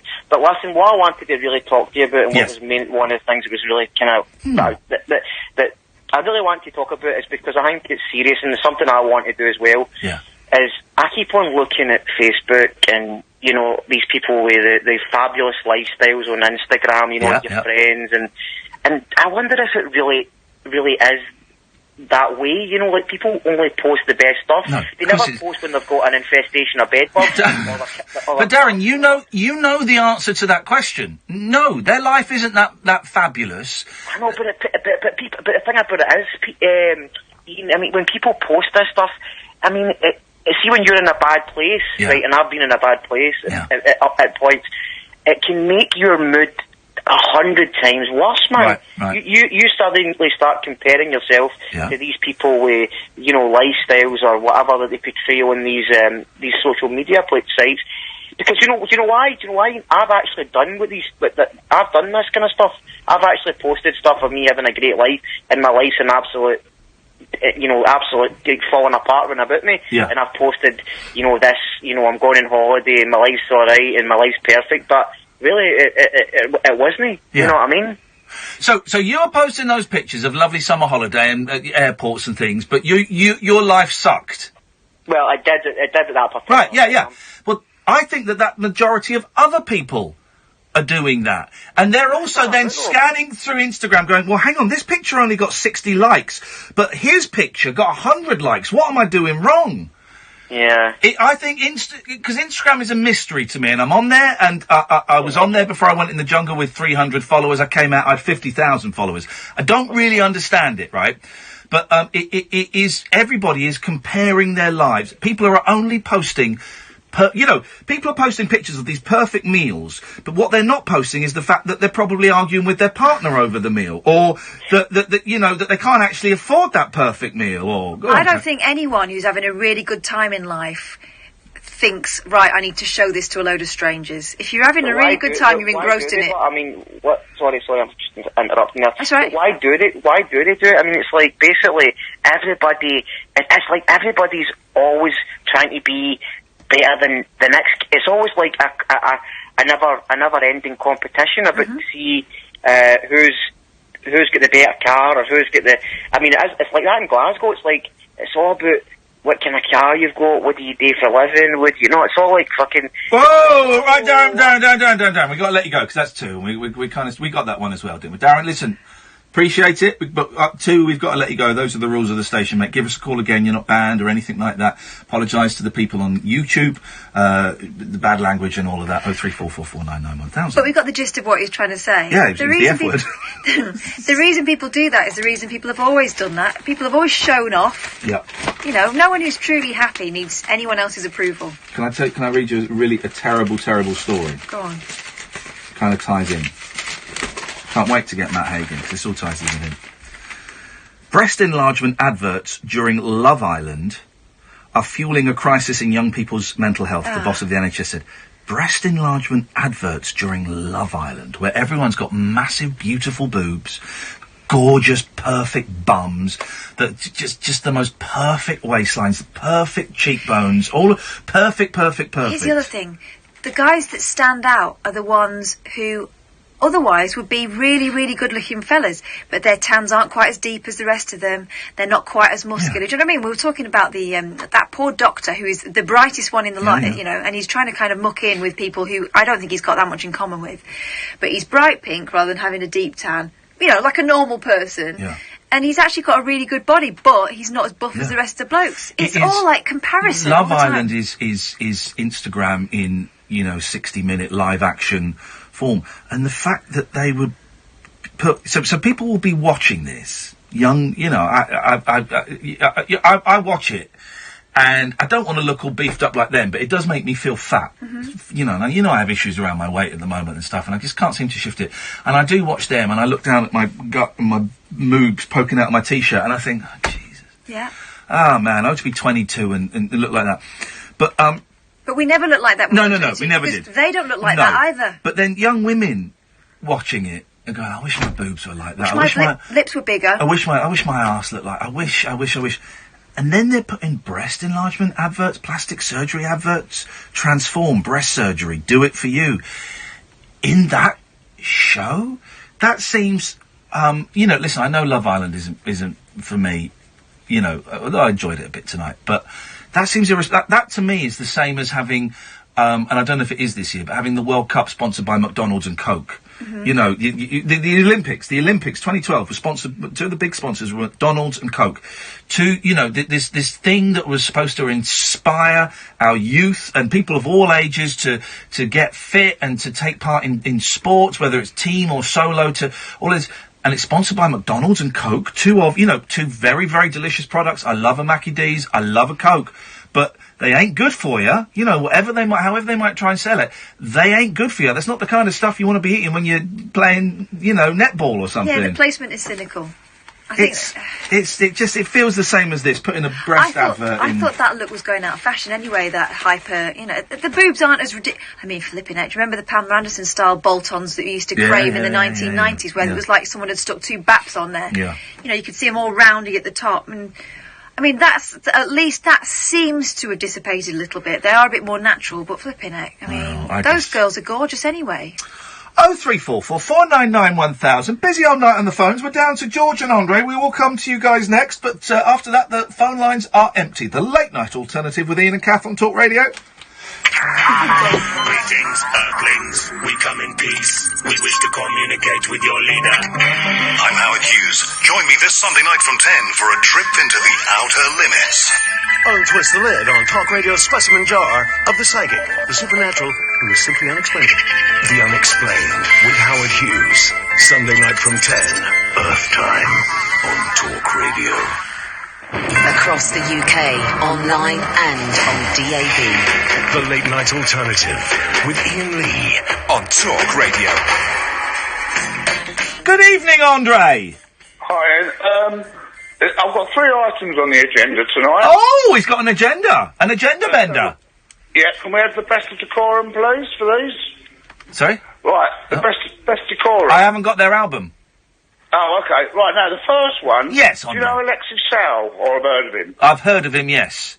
He used to be in the young ones, and that... Dr. Martins, boots. Yeah. I'll keep tropical fish in my underpants. Yay! Right, right, but I know it's funny, it's a classic, isn't it? Yeah, well... I'll keep tropical fish in my underpants. There we go. But that's the first item. Hello, John, got a new motor? Yeah, the second one... That was the first item. Yeah, that was the first I wouldn't have called it an item, but... I thought it was funny. Okay. How can someone keep tropical fish in their underpants? Well, that's the gag, yes. Right, but the next one is my lap is not on at the moment, but it might be on later, yeah? Okay, yeah. Right, so, you know, there's scope there for a bit of singing, yeah? Scope. The third item, yeah? Guys, you've got... Hang on a minute, guys, you've got to be watching on YouTube tonight, because Kath's face, she's really... On air, she's sounding very friendly and charming, but she hates everybody that's called in tonight. Oh, you can see it on her face. Kath, by the way. Smile, it don't cost nothing. Right, yours. The third one, I'm joining Shaz, I think the world's flat. Okay, brilliant. Thanks very much for calling, Andre. Let's go to George. Good evening, George. Good evening, Ian. Sorry to keep you waiting so long. It went from having no calls to having shed loads of calls. No, I was fourth in the queue originally, but... Well, we mix and match as I feel the show needs to go. Good. It's not, it's the queuing system is not a queue. It's me and Catherine, we use all of you like colours on our palette and the picture that we are painting. Well, I hope it's been worth waiting for. Well, let's find out, big boy. Our last call is still echoing in my mind. You ended it by saying I was talking nonsense. Well. Exactly what nonsense is it that you... I don't remember what we talked about. What did we talk about? I was talking about us all being actors in a play. Oh, yeah, that was nonsense, yeah. Why is that nonsense? Well, because you think we are controlled by other forces. No, I don't think it. I've been made aware of it. Yeah, okay. Well, I think that's nonsense.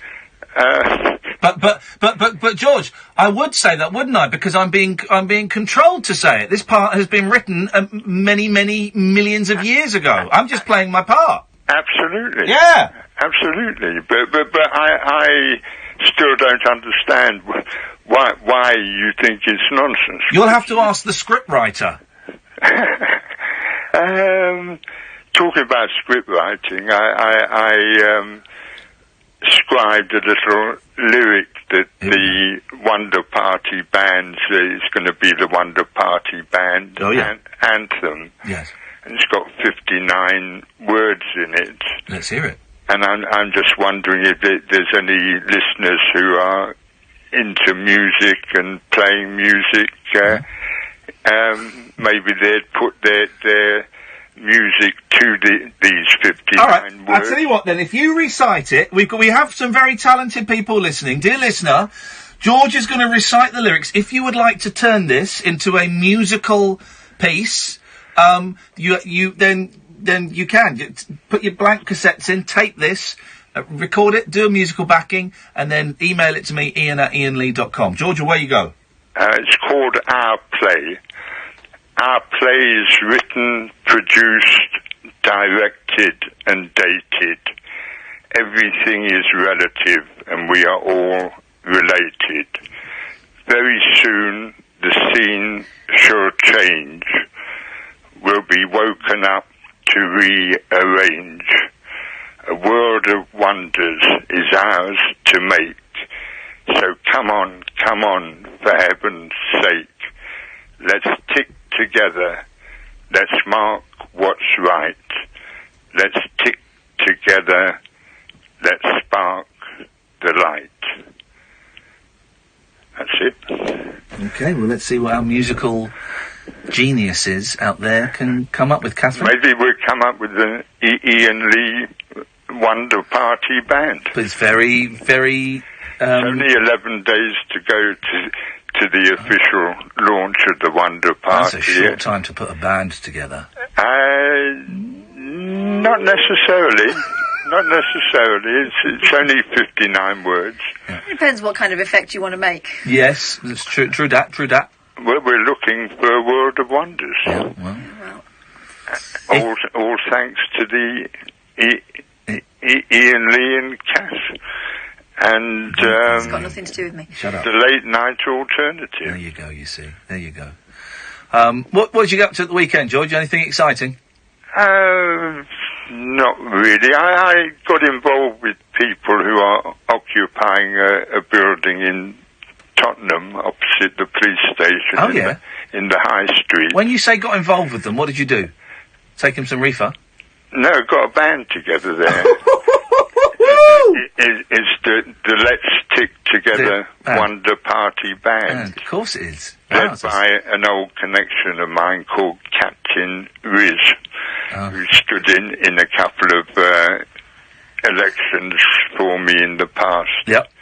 And he's part of the building, and they're marching to court tomorrow morning at 9 o'clock because they're in danger of losing the building. They've been there for 7 months. So if you're in Tottenham, 9 o'clock, I'll be in bed. From the police station, the march to the courthouse, wherever that is. could make news tomorrow. Could do. But, It not won't. as good, not as big news as the possible Iain Lee's Wonder Party band. Here's the thing: the news aren't interested in me anymore since the owl attack. I think they've gone off me. No, you're going to be making big news soon. I have no doubt about that whatsoever. See, George, you weren't talking nonsense tonight. Oh, thank you. It's nice to talk to you, mate. Thank you very much. 0344 499 1000. Tim says, I'm guessing Dennis is dead. Oh, don't say that. Well, no, Dennis is an old guy, 92, 93, used to call us a lot. We took him to see 50 Shades of Grey. We've not heard from him for ages. No. How would we go about finding out? Would Dealey know? Possibly. I'll message Dealey. Message Dealey. What time is it? He'll be up. Of course he will. He's a geezer, isn't he? He'll be reading his Guinness Book of Hot Hits. Dealey's a guy we used to work with. Reading it since 1985. He's brilliant. He's very funny, and he's a broadcasting machine. You would give that man a portable, recorder, digital, not cassette, and you'd say, Justin, we need a vox pop in 20 minutes on whether people have seen aliens or believe in aliens or not, and he would come back with an interview with someone he'd met on the street who not only believed in them but had been abducted and been anally probed by them. He was that good. Sometimes I think he might have told people what to say. I don't want to cast aspersions on him. 0344 499 1000. This is Talk Radio. Across the UK, online and on DAB. A radio star is born. You're going to love Talk Radio. Forget history. Forget the years of hurt. Forget penalties. Forget the missed handballs. Forget the brilliance. Forget being an underdog. Forget every game that has gone before, because all that matters is now. He's at the back post, and it's there! It's stoppage time, and England after a flyer! England versus Colombia, tomorrow at 6:15 on ITV. This is the sound of a great family day out at Alton Towers Resort. Days out are even better when they're half price. We're with you. With British Gas Rewards, you can enjoy 50% off top UK attractions. British Gas Rewards. Join today. Terms and date exclusions apply. When it comes to a great atmosphere, you need to watch the game in a great Green King pub. Chris Kamara here, Kerry, and I've got something unbelievable to tell you. I brewed my own beer. It's called Unbeerleavable, and it's available in participating Green King pubs throughout the summer. Download the Green King season ticket app and you get a free pint, plus enjoy 10% off selected drinks during football matches at 800 Green King season ticket pubs. T's and C's apply. Always drink responsibly. Summer's here. All right, babe. Don't miss a drop. Get outdoors with the Land Rover Summer Sales Event from the 6th to the 8th of July. Enjoy 15% off all accessories and an additional £1,500 deposit contribution with 5.9% APR representative PCP finance. Search Land Rover Sales Event. Land Rover, above and beyond. Selected models only. Credit subject to status. UK 18+ only. Terms and conditions apply. Black Horse Limited trading as Land Rover Financial Services. 15% off all accessories. Purchased alongside a vehicle between the 6th and 8th of July 2018. Subject to availability. At participating retailers only. Afternoons with Jamie East on Talk Radio. Embark on an afternoon odyssey into a virtual adult playground. Broadcast at the intersection of the near future and the reimagined past. Eastworld with Jamie East.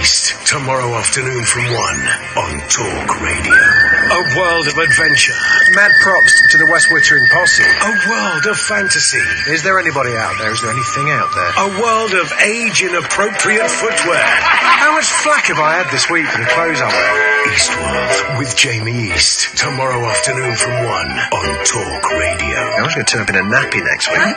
Listen without consequence. The Late Night Alternative with Iain Lee on Talk Radio. We'll get you talking. 0344 499 1000 is the phone number. What have we talked about so far, Catalina? So far, we've talked about foreskins at length. Oh, by the way, my penis is very, very brown. I was looking at it a lot this weekend after the conversations last week, and it's very brown. Anyway, continue. Thanks for the update. There we go. God. We've also talked about Hereditary without spoiling it. Yeah, now I know you wanted to see that film with me because you're a pussy. But no one else comes to the pictures with me. No, it's a great film. Well, I'm glad you enjoyed it. It is a great film. It really is. Great film. Really is. It's a dark movie. It reminded me of something. Anyway, it doesn't matter. Is it something else I've not seen? Probably. Probably. Oh my god! I tell you, I want to watch. The next film I want to watch is the. We're supposed to be going to see a film this week. Next week. I don't know if I'm going to like it. It's a film where this guy's kid goes missing, but it's all done on like Snapchat and WhatsApp and stuff. So it's all like video film. I want to see Steve Martin in the Mr. Magoo film. That's what I want to watch. Well, you can watch that on your own. I wonder if there's a trailer for it. Go on, you carry on. Magoo. Oh, Magoo. Was it Magoo he played? Didn't he do Clouseau? He did, yeah. 2 of them. Beyonce was in one. What for? Been done. Oh, Magoo. Okay. Name 3 actors that have played Clouseau. Oh, yeah, now we're going to get you. In movies. In actual movies. Okay. 3... Sellers. I'll tell you what. Hang on a minute. Martin. And... Yeah, go on. Hercule Poirot. Right, now you're being an idiot. How do you spell Clouseau? Because I think there might have even been a 4th. C-L-U-S-E-A-U. C-L... How do you spell Clouseau? C-L-E-A... No. C-L... Let me write it down. Clue, C-L-E-U... No, C-L-O-U... C-L-O-U... S-E-A-U. Right. Clouseau. S-E-A-U. So you're just, I think there's a 4th one. Oh, God, loads of people played it. Yeah, look. Oh, you can't Google it! I had to look up Clouseau. Alan Arkin was the other one. Yeah, Roger Moore. Yeah, but not quite. No. Didn't that guy... There was, oh, no, it was Son of the Pink Panther. Okay. I used to think those films were funny. Robert Benigni. The first ones are funny, man. But I used to find the the commissioner with the twitch terrifying. I'll tell you the one that's funny is the second one from 1964, A Shot in the Dark, and that's the one where he goes, that's before they got a bit bloated. The ones in the 70s, Law of Diminishing Returns, they're funny, but A Shot in the Dark is the one where he goes like an old country house, and he puts on like this armoured glove with like a mace on it, and he can't get it off, and he's just bashing everything up. And then he holds it behind his back, and he stood in front of a fire, and so it heats up. Oh, that is a great film. We should watch that together. Which was the one where he goes to the fairground, and there's a woman, and she's got massive boobs, and 2 little like knives come out. Oh, I don't know that. That's one that stood in the mind. 70s ones are okay, but they're a little bit too... But A Shot in the Dark is a great film, because it's quite subtle. In the 70s, he went full-on. Silly. Idiot. Evening, Simon. Good evening. How are we? Good, thank you, mate. What you got for us? Oh, just a couple of random bits of rubbish, really. Oh, you sell it so well. Yeah, I'm not feeling very good. Oh. What's going on? The global joke earlier on was hilarious, by the way. It's been out there for a while. Roger reminded me of it, but I would have remembered it myself, guys. So actually, I take back that credit I gave to Roger because he's a cheat on Overwatch. Yes. It was good. And the other thing was Andre. Yeah. If I was to put a face to a voice, the irony of it is that it would look like Alexi Sale. I've met Andre. He looks more like Dave Spikey, doesn't he? He does look like Dave Spikey. Yeah, but he's quite bloated because of all the booze. And ruddy. He's ruddy. He is funny. Well, let's not get carried away. So look, I'm having a few bad days, and what's going on, man? I'm at a stage where I don't want to bring the show down, but I don't normally talk about my mental health, but let's do it. Well, I started off on Thursday or Friday. And I dropped my mobile phone in the bath. Always. Did you put it in a bowl of rice immediately after? Yeah. Didn't work. Fortunately, I've got a donor phone. I managed to cut and paste bits and pieces and get one working. But it's just that because the one I was using wasn't, you set them up as you want them to be, and if they're not right, then it bugs you, And so I had to battle all weekend with a substandard phone. That bugged me, which does add weight to your Facebook and Twitter argument, because it's true. Yeah. I also use it for business as well, so God knows how much work I've missed out on. But this heat is really killing me at night. Yeah. And Saturday I woke up with toothache.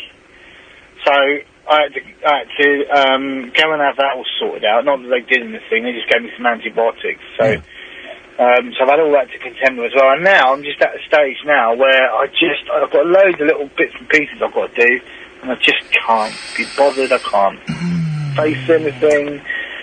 And I'm in a bit of a pickle, really. Thank you for sharing that with me. I appreciate that, Simon, because I know we normally have light-hearted jollies, and so it's good to know that you feel you can come and talk some of the darker stuff. Right, well, don't worry about the phone, because the phone's a pain in the arse, but it can be sorted. Oh, it's all right now. Beautiful. Fine. That's sorted. Fine. And I realise that me saying don't worry about something does not stop one worrying about something, so I'll try not to say that again. All of the other bits and pieces you got to do, can you write a list of them? Yeah, I can do. I find lists personally really helpful, because what I do is I think, right, I've got to speak to my solicitor about the house. I've got to speak to the other solicitor about the divorce. Oh God, I've got to get that thing for my kids. Oh, I'm supposed to have written that article. And they all in my head, they all just swim around and grow. It becomes like a cloud. Yeah. You just know it's a big knotty mess. So if I sit down and just write down everything I've got to do, and it could be a long list or it might not be as long as I think, but I write down everything, and then I've got it there, and I look at it, and then I can prioritise.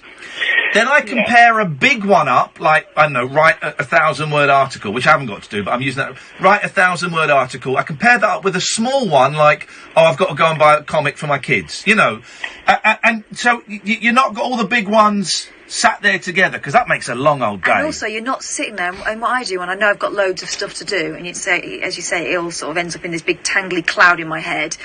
I spend a lot of time trying to remember what everything is. Like, going through in my head over and over and over again. Get it down. It's like it's out of that little bit of it is out of your head. And also, if you get the list, what I do, and I can't sleep sometimes, and I will let you talk, Simon, I promise, is the night before, I'll be in bed, right, and I will write down everything I think I have to do the next day.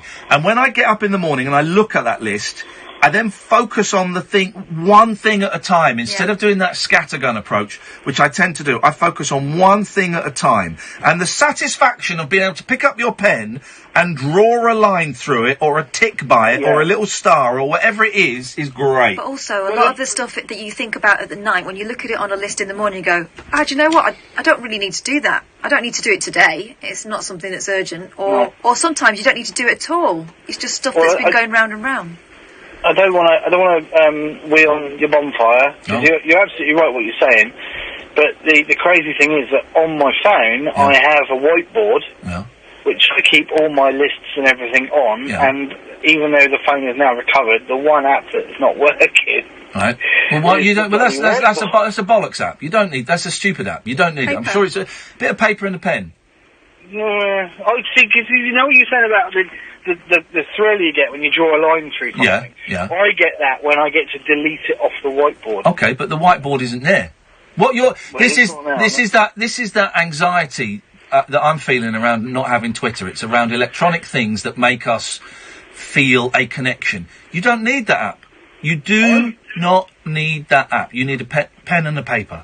I'm scared. I'm scared not for myself, because it's not something that's really going to happen to me, but for people like yourselves and Catherine and my sister, my brothers, people with young children now, I fear for what the future's going to hold, because even in this short time since the birth of the smartphone, the difference is made to life, and I really am so glad that I'm not born now, because I don't like the way things are going. Well, I really don't. You don't have to go along with any of it.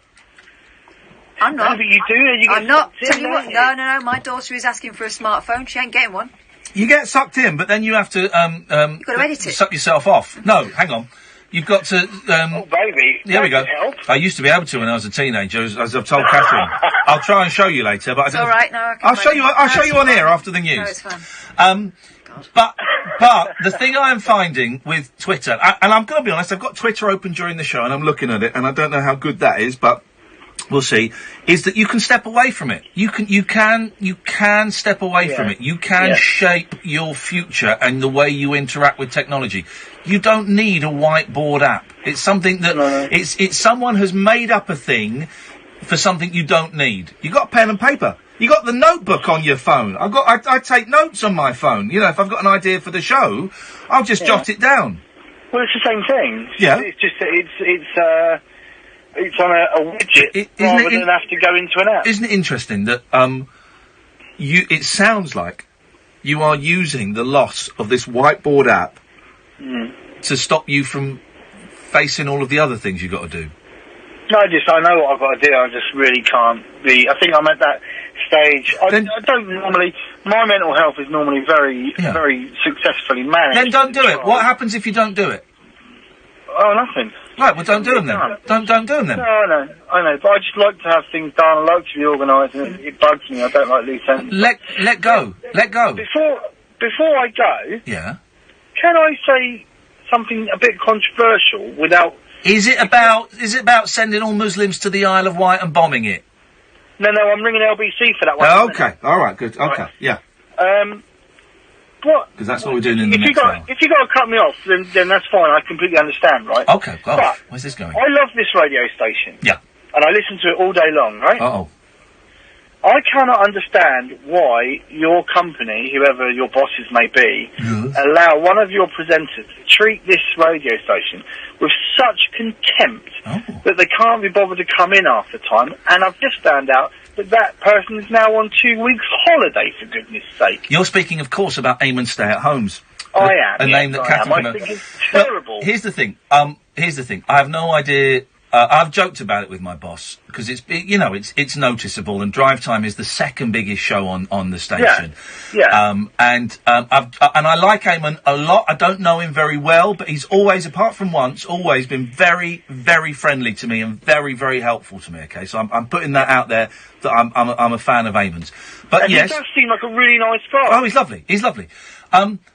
But yes, I mentioned it to my boss a while ago, and he said, well, look, we knew from the start that Eamon had a lot of TV commitments, and that was...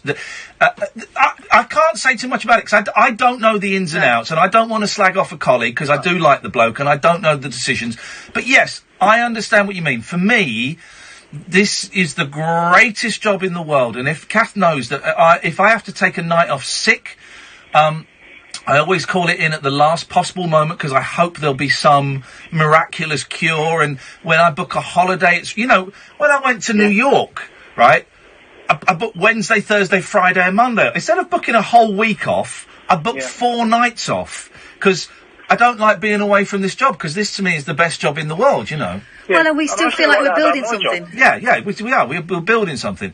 So, and I feel like that about my job. And the thing is, you guys... predominantly you guys make it known on air about how passionate you are about this station and how you do want it to build and build and build. And then, like you said, I think that he comes across as a really nice guy.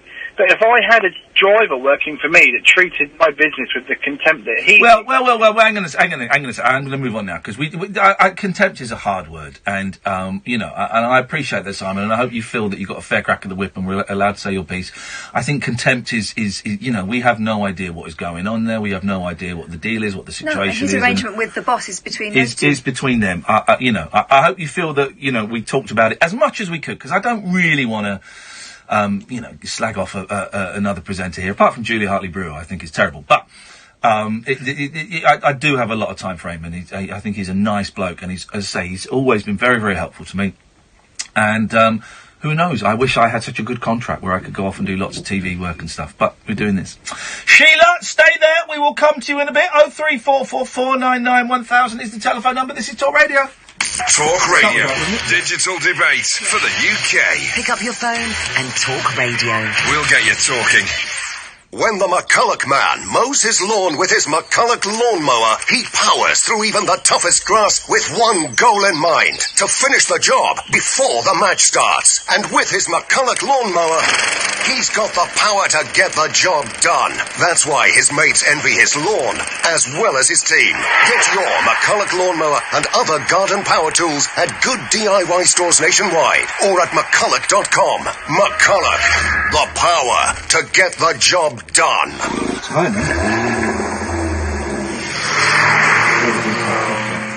This summer, follow the sun, not the crowd. With the Jaguar Summer Sales Event from the 6th to the 8th of July, enjoy 15% off all accessories and an additional £1,500 deposit contribution with 5.9% APR representative PCP finance. Search Jaguar Sales Event. Jaguar. The art of performance. Selected models only. Credit subject to status. UK 18 plus only. Terms and conditions apply. Black Horse Limited trading is Jaguar Financial Services. 15% off all accessories. Purchased alongside a vehicle between the 6th and 8th of July 2018. Subject to availability. At participating retailers only. I don't know what's happened to you lately.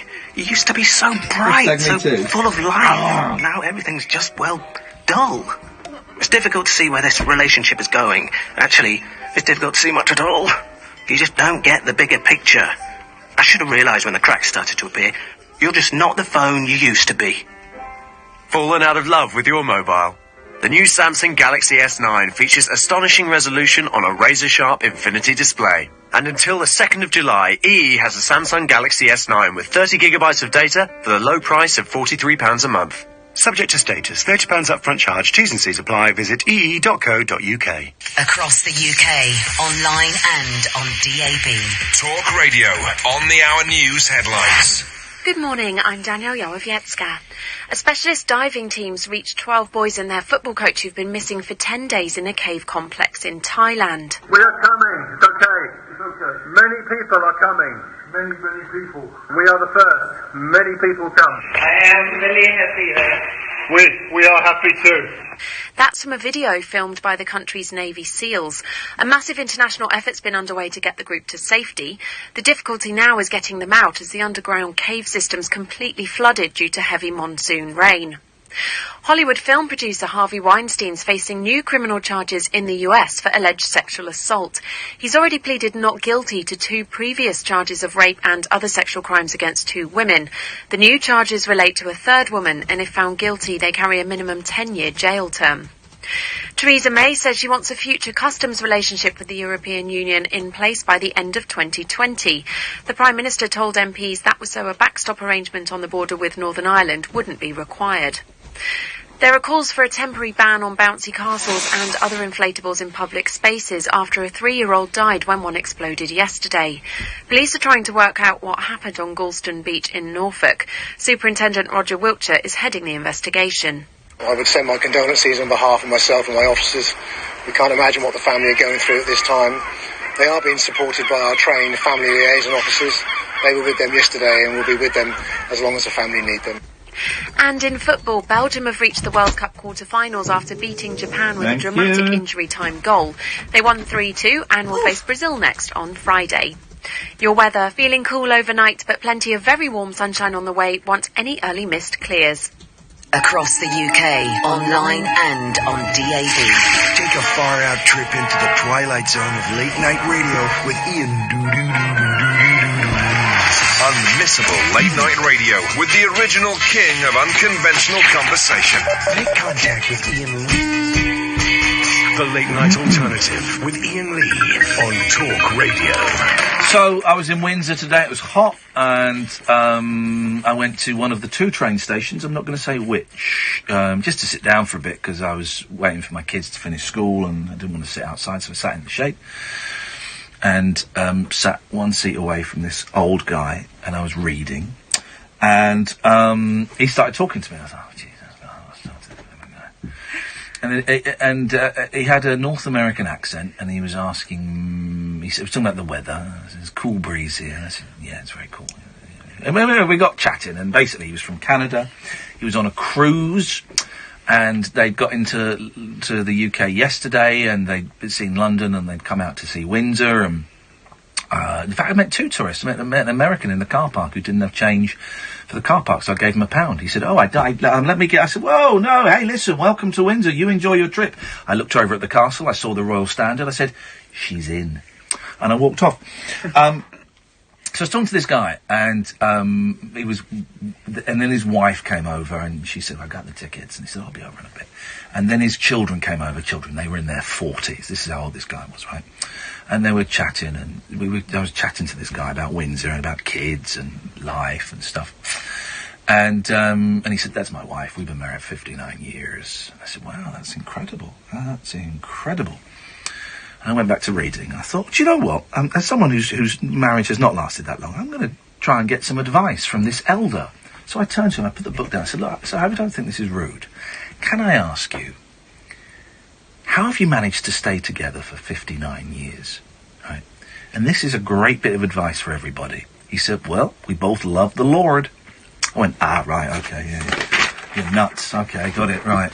And then he said some nice things. But that was the first thing. But I'd say he said a really nice thing, right? Been married 59 years, so they're in their 70s. And he said, every time I see her, I get that flutter. Isn't that amazing? Like that. Isn't that what a beautiful... Every time I see her, I still get that flutter, and he pointed to his chest. Yeah. My mum and dad are like that. I saw him, weekend before last, we went over to my parents' house, we took all the kids, and my sister was there with her husband and her children. And they're all playing in the back garden. And there was just this moment, you know, like you said earlier on when you were with your youngest today and you could see him eating those blueberries and he looked all beautiful, his hair just slightly too long but just gorgeous, and you kind of just took that moment in. There was a moment a couple of weeks ago we were having this impromptu get-together. Kids had been playing and they all sort of went into the house, and I think I was sitting at one end of the garden and my dad had been sitting at the other end of the garden because he was near the kids and they were all talking to him and stuff. He likes to sort of preside over them. Of course he does. You know, they climb all over him. But for a moment, they'd all gone. And my mum went to the end of the garden to sort of collect glasses and things that had been over there. And my dad just, like, put his arm out and she sat on his knee. And he gave her a kiss. And I was like, my God, they've been married since they were 21. That's amazing. That's what everyone wants, isn't it? Yeah. You know, for that moment, she's his girlfriend, you know? Yeah. Brilliant.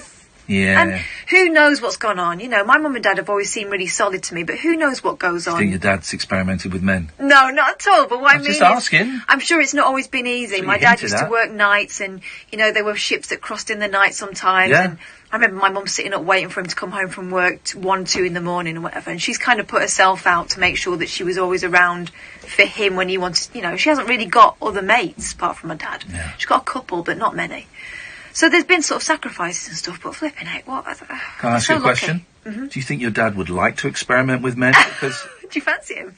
I think he's hot. And I'm single now, and I'm thinking, well, now's the time. If I'm going to put something in my mouth, I might as well do it now. No, that's my dad.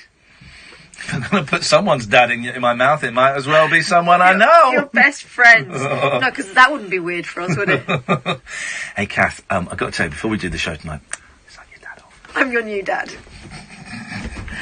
Anyway. That's lovely. Thanks for ruining that romantic moment. No, I'm so glad I asked this guy, because I was doing that thing, I'm trying to read, you know, but I thought, actually, this guy's 59 years. He's a visitor to these shores. I'm going to see if I can pick his brains and see where I've gone wrong. And I thought it was just beautiful. Every time I see her, I still get that flutter. I thought, oh, yeah, dude, that'll do. 0344 499 1000. Good evening, Sheila. Hi, Ian. I'm just going to do my flies up, sorry. Oh, my God. It was an erotic story. Yes, Sheila. Oh, dear. Oh, dear, oh, dear. Hiya. Hello there.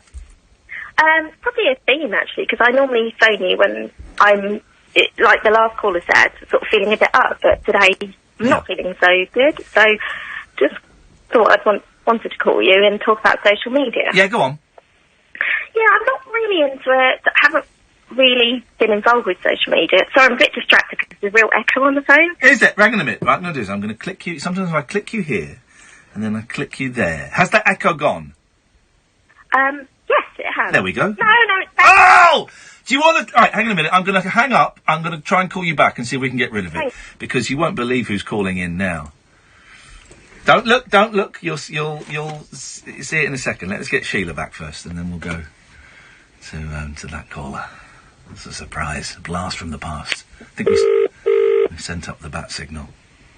Hello? Hello, is Sheila there, please? Yes, I'm Sheila. Hello, Sheila. It's Sam here. I'm just going to put you back on the air. Thank you very much. Okay, just hold the line. Right, I think we've got Sheila back. Good evening, Sheila. Hello. Is the echo there? It's a little bit better, thank you. I think it's your phone. It probably is. It might actually be our crap network. Go on. What were you saying? Yeah, so I just wanted to talk about social media because I've stayed away from it and don't really like it. I suffer with depression like you do as well. I've always thought it's best to stay off it. So obviously I'm on Facebook like most people are, but I just kind of like things, people that, first pictures of their babies barking or something or whatever, just like, but I don't put anything on it. I'm really careful about it, but I've been working sort of on a, work project probably for 18 months or so now, and now I have to promote it, have to go on to apparently Twitter to do stuff. So I've started to do it, and I just feel really uncomfortable about it. And the reason I thought of phoning you is because I know that you've had the weekend off Twitter. Yep. And I've heard bad things about it, and I don't feel comfortable. And I've had a big argument with my best friend tonight because I said to him, can you do my Twitter? And he wants to do it for me because he knows I'm rubbish at it because I put things on that aren't funny or interesting. And he is his work in social media. Yeah. And we had a massive row, to be honest, today about it because he ended up shouting at me because he wanted me to put this on and that on. And I just, the whole evening, I just feel really wound up. But this second a minute, normally the arguments are on Twitter, not the arguments behind the scenes of Twitter. Gosh, that's exactly it. That's it. I'm not someone. No, I will not do that in public. I'm actually, although I phone you, but I don't put anything about myself on social media. I really try not to. It's not my thing, and I know when I've got depression, it's also not a thing to do because you're going to get negative comments. So did you just start today putting stuff about this project on Twitter? I signed up to Twitter, I think, a few months ago, but it was under a different name, and I didn't really do anything with it. Yeah. But I've had to put this project on it. Let me ask you why, and I mean, you reveal as much or as little about the project as you want, but why have you had to put it on Twitter? Because I need to market it with the person I'm working with and get some customers. Right. How many customers? Which was fine. I have been putting stuff on. I've got 10 followers so far, which is rubbish, I know. Yeah. But and so I've asked I said I don't like doing it. And I asked my friend who used to work for the government doing social media stuff, and he's really good. And I said I'd rather you just do it. So, but I'd like you to sort of put things ask me first. And he said the first thing you need to do is take off the generic photo you've got and put a photo of yourself on, and that he had a big row about because I said I really don't feel comfortable doing that. And you don't have to do anything like that you don't want to. If you don't want to put a picture of yourself online, then you don't have to, and no one can make you do that.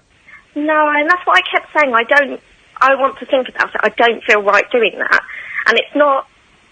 I'm not ashamed of myself, but I just hear about people, the abuse they get and stuff, and I don't want to put myself up to that. But he said he will deal with the whole account. I won't have to look at it. If anything offensive comes in, he'll deal with it. But why does he... Why... I can see so many flaws in this guy's argument, but... Have you put the air conditioning up? No. It's got freezing in here. It's got very warm, Catherine. I've just noticed a bead of sweat going down my back. I haven't touched it. Outrageous. We will have words. I'm sorry about that, Sheila. You're lucky to have air conditioning. Yeah, I'm not lucky to have Catherine conditioning. Why does he think having a picture of you on there will help? He did do it for a job, to be honest, and he said to me, you need to have things that are personal so people get interested. And I do. I know he's right. Yeah, well, here's the thing. You got 10 followers. You ain't going to sell nothing with 10... You're not going to sell anything with 10 followers. That's exactly what he's saying. He said, you put your picture on there, the people that are in that market are going to see that picture and like it, and you're going to get more... And I know he's right about it, but I just haven't felt comfortable, and I don't know, just because you were talking about it today. If you feel uncomfortable, if you feel uncomfortable, if anything in your workplace makes you feel uncomfortable, then you do not have to do it. And if you've been very wary of social media, putting a picture of yourself on Twitter, to some people will seem like no big deal at all, but it obviously is a big deal for you. And I think we have kind of, I think it is actually a big deal for all of us, but we've just become so used to it. If it makes you uncomfortable, then you do not have to do it. You do not have to do it. At the same time, if it's going to get me more followers and maybe... I don't think it will. I don't think it will. The thing is, this is what I wanted to say to Catherine about, actually. It's, my friend said to me, obviously, he's done really well on Instagram and stuff like that. Really well. And he put a joke on, the same joke on Instagram, Facebook and Twitter the other day. And he got loads of people on Facebook and Instagram liking it, but Twitter, I think there were like 3. And it was the same joke, but he seems to think that now it is a very commercial thing and you need to get an audience. I don't think Twitter sells out. Jimmy Carr, I've got a friend of mine, Paul Garner, writes for Jimmy Carr. And a couple of years ago, Jimmy Carr told him that when he tweets his tour dates, he doesn't notice any significant increase in ticket sales, right? So, I don't think Twitter sells stuff. And I tell you what we're going to do. We're going to do an experiment for the rest of the week, okay, on this show. We're not going to tweet anything during the show. We're still going to Periscope and YouTube it, but I'm going to turn the Periscope connection off with Twitter, so it won't tweet it. So I'm not going to tweet any topics. I'm not going to tweet the phone numbers. I'm not going to tweet anything, right, for the rest of the week, okay? Now, it's a slightly false experiment. It won't prove... Or we may get more phone calls, we may get less. I don't know. It won't tell us how many people are listening.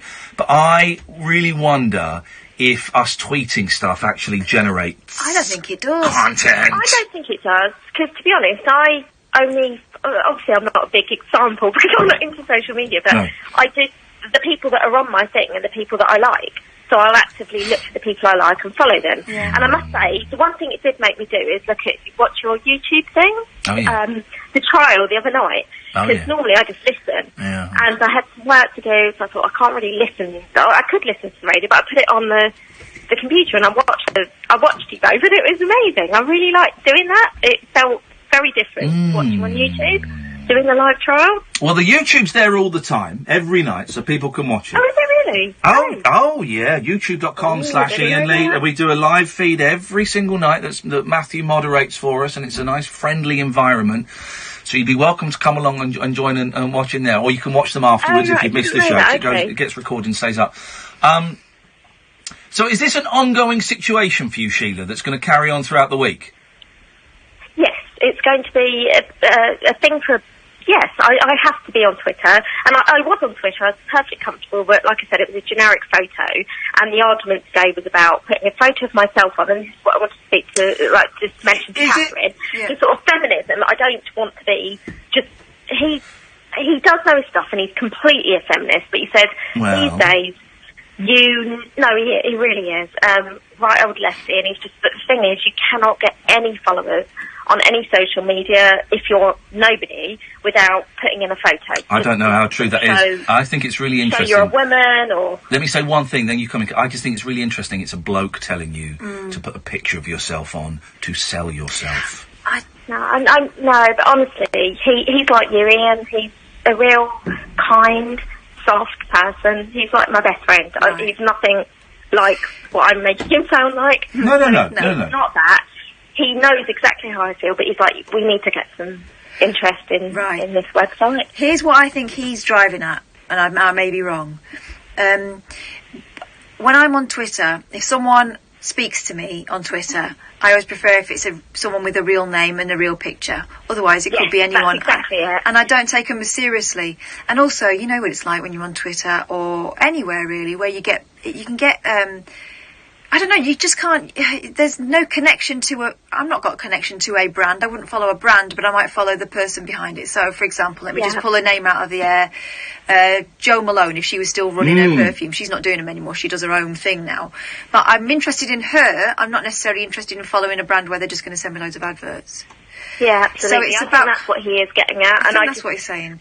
And there are people on YouTube going, "Oh, it's about sex sells." No, it isn't. I never flash my like chest or legs, or I don't do those sort of selfies. I don't do selfies generally. I'll put a picture with my face on it, one that I'm generally happy with. So it generally doesn't really look like me. No, it does. But I don't do it to tantalise or anything. It's just so you can go, right, yeah, this is me, and this is what I'm saying, and I'll kind of mix. You know, I try not to just tweet stuff about the show. I'll tweet other things, but generally it's nothing massively personal. I don't bang on about my personal life on there. No one knows who I'm married to. No one knows who my children are. I try not to be too smug on there either. Like, oh, look at this delicious dinner I'm having. Mostly because it's just egg and chips. I follow you both, actually. Well, I do like the stuff you say, so I do understand. Do you know what I mean? But you do what you feel comfortable with. Sheila, listen, Sheila, I've got to move on. Let us know. Let us know how it goes throughout the week. Thank you very much indeed. I'm just being told that the flipping app and the website are down, so no one can listen to us apart from DAB. Who has a DAB? Sweet Jesus. Thank you, Sheila. I'm sorry to do it so quickly. I'm really, we just lost that person who was going to be next, and I'm just seeing if Sam's going to be able to get them back. Let's take a quick break. While we, unless are you speaking to them now? Okay, then we'll be about it. Talk Radio. Intelligent, organic entertainment. The website is Talk Radio. We'll get you talking. Send an email to... We've got it at Selco. Selco, it's where the trade goes. At Selco Builders Warehouse, we've got real deals on a wide range of trade-quality building products. In July, we've got Leyland 10-litre massive emulsion for only £7.49 each ex-VAT. Now that's a real deal. We've got even more real deals at Selco Builders Warehouse. For more information, see SelcoBW.com. We've got it at Selco. Selco, it's where the trade goes. This summer, Auto Trader will be giving away a brand new car every time England score a goal in Russia. I never thought in a million years I'd win a new car. I love Harry Kane. He's my hero now. So when England score, use our hashtag AutoTraderGoals. Whether it's a sitter, a screamer, or the hand of God, you could win a brand new car. No, it won't be that, Matthew. It's that easy. Auto Trader can't dox that. The number one choice for your next new car. Terms and conditions apply. Summer's here. Is he not coming on? Don't miss a drop. Get outdoors with the Land Rover Summer Sales event from the 6th to the 8th of July. Enjoy 15% off all accessories and an additional £1,500 deposit contribution with 5.9% APR representative PCP finance. Search Land Rover Sales Event. Land Rover, above and beyond. Selected models only. Credit subject to status. UK 18+ only. Terms and conditions apply. Black Horse Limited trading as Land Rover Financial Services. 15% off all accessories. Purchased alongside a vehicle between the 6th and 8th of July 2018. Subject to availability. At participating retailers only. This is the sound of a fun day out with the sharks at Sea Life. Days out are even better when they're half price. We're with you. With British Gas Rewards, you can enjoy 50% off top UK attractions. British Gas Rewards. Join today. Terms and date exclusions apply. When it comes to a great atmosphere, you need to watch the game in a great Green King pub. Chris Kamara here, Cammy, and I've got something unbelievable to tell you. I brewed my own beer. It's called Unbeerleavable, and it's available in participating Green King pubs throughout the summer. Download the Green King season ticket app, and you get a free pint, plus enjoy 10% off selected drinks during football matches at 800 Green King season ticket pubs. T's and C's apply. Always drink responsibly. Late night conversation worth losing sleep over. The Late Night Alternative with Iain Lee on Talk Radio. We have ways of making you talk. I don't know if there's any point in us carrying on with the show, because apparently the website is down, the app is down. It was Ken in Newcastle who was calling in, but then he bottled it, which is great, because I really cannot stand that gentleman. But so there's only 177 people listening to the show right now, and those are the people on YouTube. Well, unless you've got DABers. Well, unless you've got DAB, but I mean, that's patchy. Well, I feel kind of deflated. We were doing so well, and then, now no sod can listen to us. Oh, well. If you are listening, 03444991000 now. For those of you in the know, Gemma Collins, the lady, has got a book out, Catherine. I believe you've managed to blag a free copy of the book. Thanks very much to the people at Headline Hachette. Thank you, Headline Hachette. For sending me a copy. I've got this fantastic pink book. Yeah. What's it called? It's called Gemma Collins, The GC, How to Be a Diva. So she's known I've been wondering she's known as the GC, is she? By herself, yes. She talks about herself as the GC. Okay, she speaks in the third person. Mm-hmm. Okay. That's always good, right? Okay, give us a Do you want the intro? Of course I do. So, girls, you're right, darlings. Oh. If you bought this book, ordered it online, borrowed it from a library, if they still exist, or won it in a raffle, then congratulations. You have taken the first steps to a world where everything is fabulous. Okay. She's a good writer. I like her style. So good. Men will fall at your feet, riches will be bestowed on you, and you'll have the biggest, bounciest hair ever, and you'll get what you want, whatever that is. You'll be respected, adored, envied, and some people might get a little bit scared of you. But don't worry, it will be because of their insecurities and not because you've turned ugly or anything. Does it mention falling through holes in floors? Not yet. Okay. This is just the introduction. She's not going to go holes for a good old while. Well. I would expect. Well. You've got to warm them up first. Yeah. You will have more fun than you ever thought possible. Your life will be filled with drama, but not the depressing type of drama like the stuff you see on EastEnders. She never wrote this. It will be the glamorous sort of drama, like on Desperate Housewives. Oh. She never watched that. She's too young. Oh. The reason for all of this is because you're about to become a diva, and Yes. that's a good thing, believe me. Yes, girlfriends. My name is Gemma Collins, but I'm more commonly known as the GC. Yeah. One of the nation's diva icons. Okay. But then you already know that because you bought this book, for which I salute you, because you didn't have to buy it. There were lots of other choices in the bookshop or on Amazon or wherever. So let me reassure you that your hard-earned money has been well spent. You've made an investment in your future. No. If you were weighing up whether to buy this or some chick-lit novel, you're in luck, because I promise you the next few hundred pages will be much more interesting than that Sophie Kinsella you were considering. So far, this is all about how fabulous the book is going to be. So good. Okay. Let's face it, those kinds of books are all the same. Heroine is unfulfilled, heroine goes on journey, heroine finds man, tragedy happens, heroine finds herself, man saves her, they all live happily ever after. This book is different because you're the heroine. Oh, it's like a choose-your-own-adventure book. And the journey you're about to embark on is a journey of self-discovery. Oh. If Jackie Collins, rest in peace, did self-help... Respect to the bitch.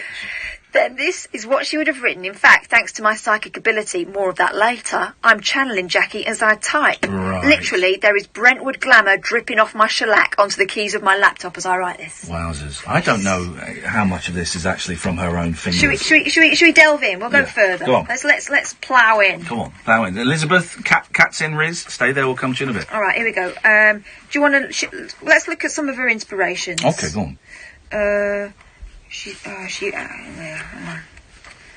Here we go. Right, so she's gonna... Oh, my... She really has gone... She's done quite a few chapters. Okay. Oh, hang on. No, let's do this bit. Right. Oh, yeah, here we go. Diva Goddesses. Diva Goddesses. Here's a list. This is who we're supposed to aspire to. Oh. Marilyn Monroe. Marilyn Monroe, MM, is the queen diva, in my opinion. Oh. She's my heroine and my inspiration. I've got photographs of her up in my living room, and she's an icon. What a classy living room. That must be the GC. Some days I feel like I am her, reincarnated. Well. I would have loved to have met her. I think we would have had some great girly nights out and understood each other. I sometimes think I'm a modern-day Marilyn. Gosh. Misunderstood. I would say more a Diana Dawes. Lusted after by men. Blonde. Curvy. Marilyn had the right mix of vulnerability, determination and steel. She could play the diva role but also be shy and modest, much like myself. There we go. Madonna. Yeah. When I was growing up, I had Robbie Williams posters all over my wall. I loved Take That. I lived and breathed him.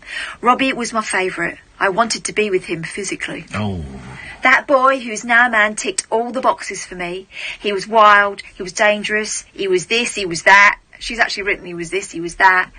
My best mate Vicky was into E17 and we sometimes nearly came to blows about who was better. Basically, Robbie was my teen crush and my eye candy, but my role model was always Madonna. Not only is she supremely talented and can knock out a tune, she also doesn't give a shit about what people think of her. Flippin' heck. And will stop at nothing to get what she wants. Steady on. Whether that happens to be an adopted kid from Malawi or custody of her own son from Guy Ritchie. Wow! I've not met her yet, but I know one day I will. She'll hear about me and she'll want to hang out with me.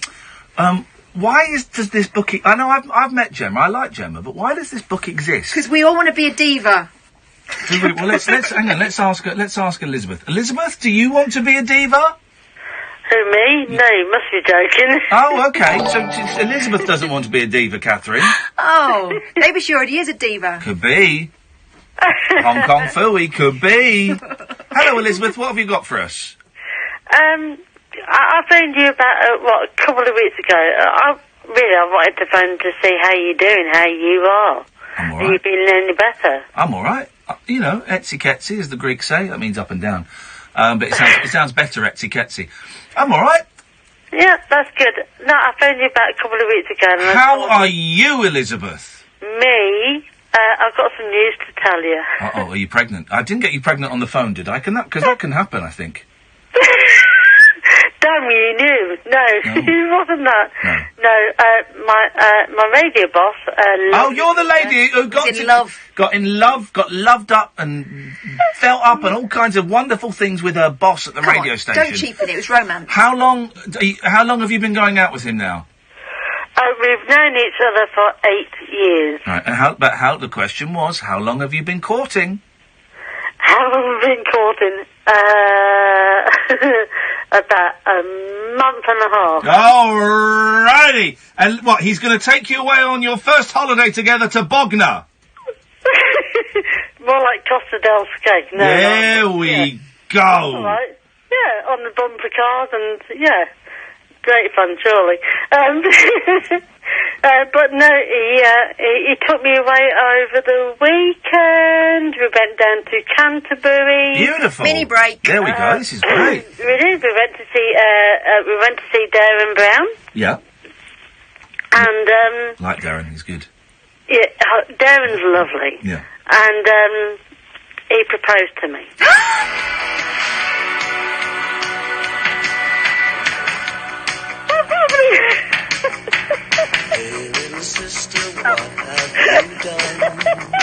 He proposed to you? Well, you don't know if she said yes yet. Oh, sorry, I played the Billy Idol too early. Sorry, go on. I played Billy Idol too early. Go on. What did you say? And I said yes. Nice day for a white wedding. Here we go, Elizabeth. This is for you. Nice day, white wedding. There we go. Well, that's lovely. I think I've got it queued up now. So, nice day for a white wedding. So that's good. So, when are you getting married? Possibly either by the end of this year, and if not into next year. Oh, you know what? Next year will be good. Do you know why? Why? It's a nice day for a white wedding. What, next year? That doesn't work at all. Yeah, it is. It's a good day for it. It's a good day for a white wedding. Catherine looks disgusted with my attempt at humour. Well, just pick a date. It wasn't hard. Just go, what about June the 14th? Why? Because it's a... nice day for a white wedding. Don't go, what about next year? Why? Because it's a... Oh, okay. No, I can't. I mean, that doesn't work. Okay. Well, Okay, well, let's get our predictions in. I think it will last 6 months. You're getting the predictions in already. Catherine, you want a sweepstake on this? I think it will last... Well, they've known each other 8 years. Hang on, they might be getting married early next year, which is... for a white wedding. Early next year is not a day. Stop it. I think it's going to be all right. Just all right. Well, you all think? Right. Hang on. You think Elizabeth's wedding is going to be just all right? No, not a wedding, a marriage. That is flipping heck, Elizabeth. You want to hope for 6 months of pure passion, and then it ends. That's my prediction. She thinks it's going to be all right for a nice day for a white wedding. all right is most anyone can ask for. But anyway, good luck with that. Do you want a bridesmaid? I'll do an all right job. Yeah, we are looking for a decent photographer. Okay, well... I'm not decent, I'm all right. Oh, God. See, is it what Catherine thinks your wedding is going to be? All right? Your actual wedding, the day... Here we go.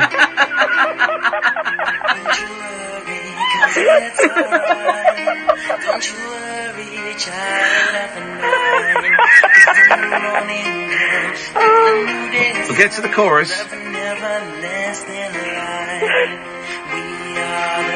they do go on, don't they?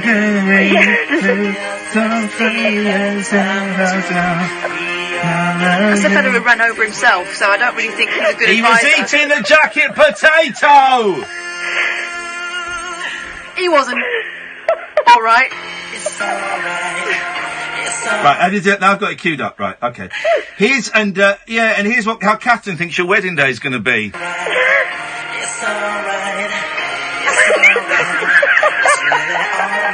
Yeah. So what's your fella's name, Elizabeth? Peter. Right. So imagine Elizabeth and Peter there. Catherine goes up. Hey, really enjoying it. How do you think the wedding's going? It's all right. It's all right. It's gonna be all right. Are you sure? Are you sure? Yeah.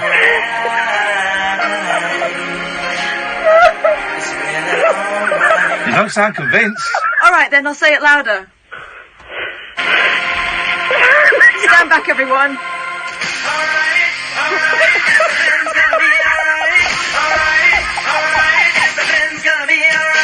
Hey, Peter, I'll be honest, I think Catherine was right. It's not going well. Hey, Elizabeth, what are you talking about? All right, it's gonna be all right, all right, all right. It's really all right. Anyway, so, all right's good. But then, unfortunately, unfortunately, this may take a while, because I've not heard this song for a long time. Oh, blimey. Oh, no. 6 months later... Yeah. Oh, bloody hell. You're so horrible. It's not my marriage that's collapsed, well, mine has. No, I'm ready for it. That's inevitable. I mean, in retrospect, my prediction looks good now, doesn't it? Well, the signs at the wedding when it was just all right, and it was really all right, weren't great. Elizabeth, you are a very good sport, and Catherine is a proper meanie. And we wish you the very, very best of luck. It's nothing compared to what Peter did. This was our very first date. What did Peter do? Hang on. Was it all right? I'll quickly tell you. Was it the end? There's a YouTube video. If you look up St Barnabas Hospice. Yes. Because I do a radio show. Okay, ours is better. Although it's broadcasting to less people right now because of the website. Thanks very much for the vote of confidence there, Ian. Yes. Thank you. Love you too. Yeah. We did a charity event. I did the Ice Bucket Challenge. Oh, yeah. We raised £175. Which wasn't too bad considering we set it up about 2-3 months ago. Yeah. And there was me thinking, it's just going to be a bucket of water, fine. No, I received 11 buckets. I received 6 buckets of gunge and 5 buckets of water. 1 bucket was bad enough. I was wrecked. Wow. And that was our first date. That was the date? That was the date. He took you on a date and poured ice over you? Gunge and water, yeah. Oh, man alive. Well, I've got... And I don't know how I still... I've got some advice for you. Let it go, let it go. Okay, killed that joke there. All right, Elizabeth, thank you very much. Best of luck. Take care. And I can't come on busy then. Is it because it's frozen because of the ice bucket? Yeah, Is that what you're doing? Yeah. Oh. It was tenuous. I was running out. That's a bit, yeah. Okay, but still did it. So that's you've got to be. Don't be such a cow. It's it's Katsin Riz. Hi there. Hello there, Katsin. Hi, Ian. How are you? I'm very well, thank you. Okay, cool. How are you? I'm ringing up, I'm very well. I'm ringing up because I believe you spoke to maybe Rainbow George a little earlier on in the show. I spoke to maybe Rainbow George a little bit earlier on in the show, yes. Yeah, so I'm just ringing up on behalf of what he basically said about the community centre in Tottenham and what's happening tomorrow, maybe letting people in London know what's going on. Okay, sure. Okay, so basically there's a community centre in Tottenham called Tea Chances. Oh, this is the okay, yes, I'm with you now. Go on, yeah, go on. You with me now? I'm with you now. Okay, cool. So this is just referring to people that tomorrow, like, there's quite a big day for the people of Tottenham, their community centre, which was given to them in the 16th century by some people of literature and translators of different languages into English from Bibles and stuff like that. And it's been given to the people of Tottenham, basically, and it was being given by some... Don't tell me they want to knock it down and build luxury apartments. Basically, that's the way they want to do it. Whoa. But it's our building. Yeah. And it's been given to us, and we're really not going to try and not allow this to happen this time. So, go on. No, I was going to ask, so you've occupied it?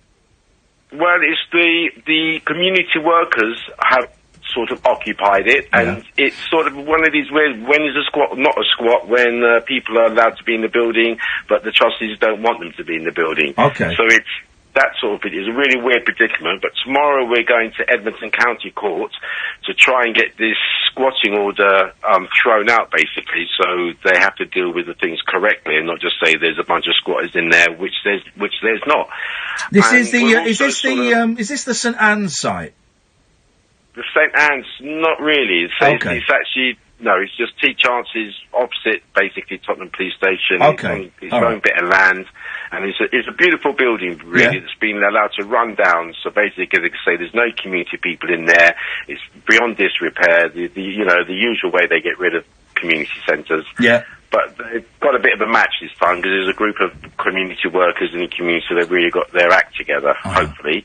And, we're fighting it, so we just want people to know about this building that is left for the people of Tottenham. It's not a council building. No. It's a self-funding charity building which has a licence for music and entertainment, so it can finance its own well-being and help other people to, But is it...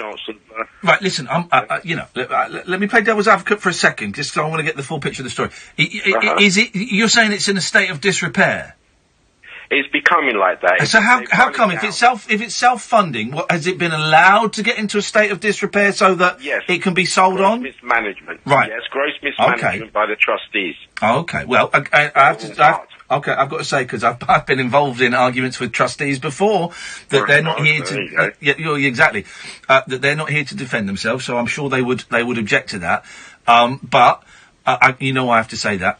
And so what kind of stuff would normally go on in there then, when it was up and running and working perfectly? Well, when it was up and running perfectly, there should be markets in there, there should be bands playing in the evening. It's basically for creative art, photographers. Everything should be and could be going on in there. Food a day, stuff for the children, for older teenagers. It's basically a mansion house with a lot of rooms and a lot of space for every sort of community event to happen there.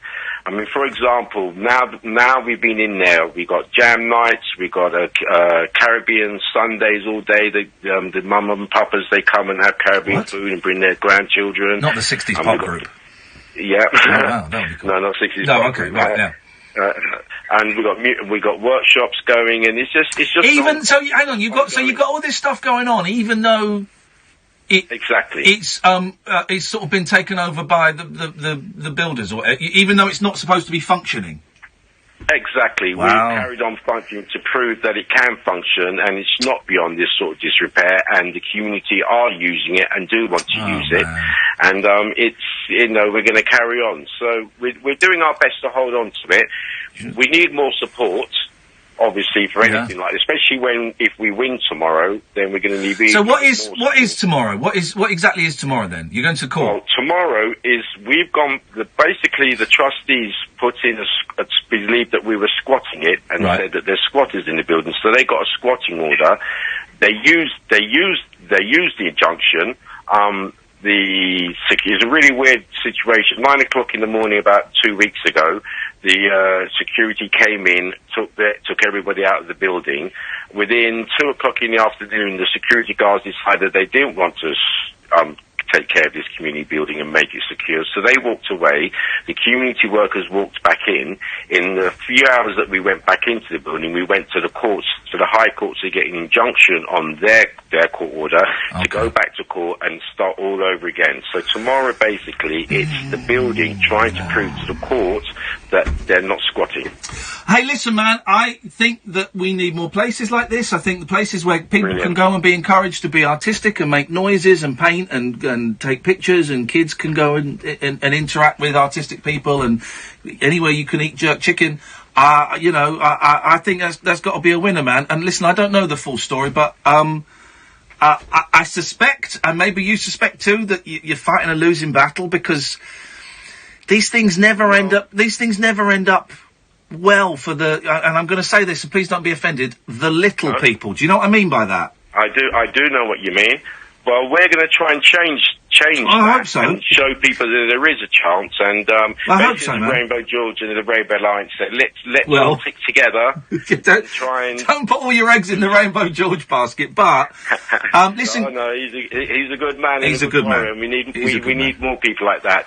If people need to know more, they can go to SaveTottenham399.com. All right, wicked. Can you can you give us a call maybe later in the week and let us know how it goes? I certainly can do that. Nice one, man. Best of luck. Okay. And to all your listeners, cool. Have a lovely evening. Thank you, man. Take care. Bye-bye. Thank you. Cool. Community. It's a dying thing. I'm moving to a tiny village. I can't wait to get involved in the community. I'm down the road from a spooky church. I'm going to go to that church. And people that, we don't know the full story. I don't know, what was going on with the trustees. It just reminds me of Penn School when, the trustees, but people that want to try and make their community better, I can't argue with that. I can't argue with that at all. He seems like a decent bloke, Note of caution, one side of the story. Oh, no, exactly. But you know that, with libraries closing down and with, I don't say youth centres, because I don't really like the phrase youth, but just places that you can go to. Again, Matt Haig mentions libraries in the book. Places where you can go to for free. Yeah.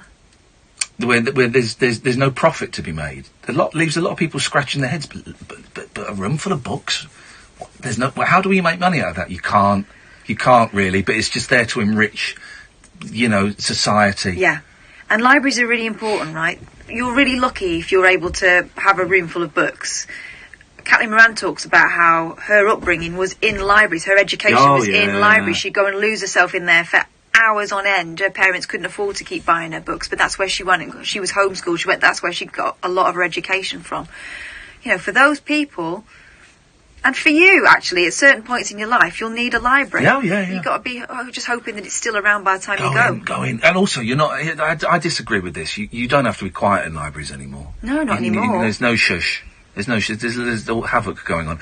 When we had the kids, when they were little, we'd go to the library all the time, because it's a free place to go and just chill out, pick up books. They'd often have a storyteller or a puppet show or, make something. It was great. We go to the library all the time. I used to take my eldest to this thing called Music Makers, and it was the only place where she was absolutely silent for a whole hour. Wow. Didn't want to join in.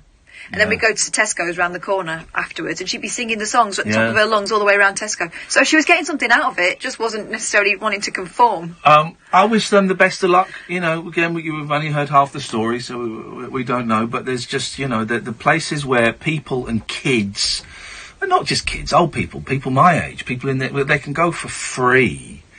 And, meet people, see different things, taste different things.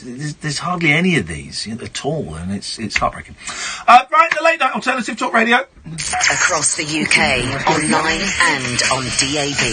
We are Talk Radio. Give it some lip. When a stroke strikes, the damage spreads like a fire in the brain. When you spot any single one of the signs, think and act fast. F. Face. Has it fallen on one side? A. Busy old arms. show tonight. Can they raise them? Downs. S. Speech. Is it slurred? T. Time to dial 999. The faster you act, the better their chances. So even if you're not sure, act Make the call. Dial 999. And here at the Construction Site Cup, the contractor team is down to 10 men. But wait, they're bringing on a super subby. A few, in fact. Brickies, Sparkies, Chippies. What a hat trick! Looks like this contractor and these subcontractors used some great tactics and went to supersubby.com, where contractors find subbies and subbies find contractors by skills, location and trade. It's free for subbies with a 3-month free trial for contractors. So download the free app or visit supersubby.com. Super Subby, the new smarter way to find site work or workers. Don't feel, do they? I'll have a cheeky little wrap on the way home. I'll be fine. No, I won't. I'm going to go home. I don't need to eat anything. It doesn't matter how our customers feed back to us, but it matters that we listen, which is why we've added the new Ford Transit Courier to the Transit range. It's still as hard-working, versatile and reliable as the rest of the Transit range, but is now available with a new optional 6-inch colour touchscreen, voice control, DAB and sat-nav. So whether you're delivering sourdough to Swindon, T-shirts to Tooting, or doing plumbing in Perth, the Transit Courier can carry your business further. When business demands, we deliver at Ford.co.uk. Ford. Together, we go further. But they'll be on. Have you seen this? Betway are giving all their customers a £10 free bet just for betting £5 on the England game. Goal scorers, correct score, full-time result, and goals! And here I was thinking the World Cup couldn't get any better. A £10 free bet. Betway, for the love of the game. Single bets at odds of evens or over. 18 plus. T's and C's apply. BeGambleAware.org. Across the UK, online and on DAB. The incredible new sound of Talk Radio. The No-Nonsense Breakfast with Julia Hartley-Brewer. The biggest breaking news stories, headline-grabbing guests and razor-sharp opinion. Join me, Julia Hartley-Brewer, when I'll be turning up the heat every morning from 6:30 with an essential mix of straight-talking debate, heavyweight political guests and fearless comment. Waking up the nation with a brand new breakfast conversation. The No-Nonsense Breakfast with Julia Hartley-Brewer. This morning from 6:30 on Talk Radio. The Late Night Alternative with Iain Lee on Talk Radio. 0344. I don't need to give the number out. We've got 2 calls and we've only got a few minutes left before Paul Ross comes on at 1. Let's go to Matt. Good evening, Matt. Hi, how you doing? I'm good, thank you, Matt. What you got for us? Good. A couple of things. Wanted to throw my hat in the ring as Elizabeth and Peter's wedding photographer. I think I'd be all right. Oh, people... Would you be all right, though? I think I'd be all right. Good. Yeah.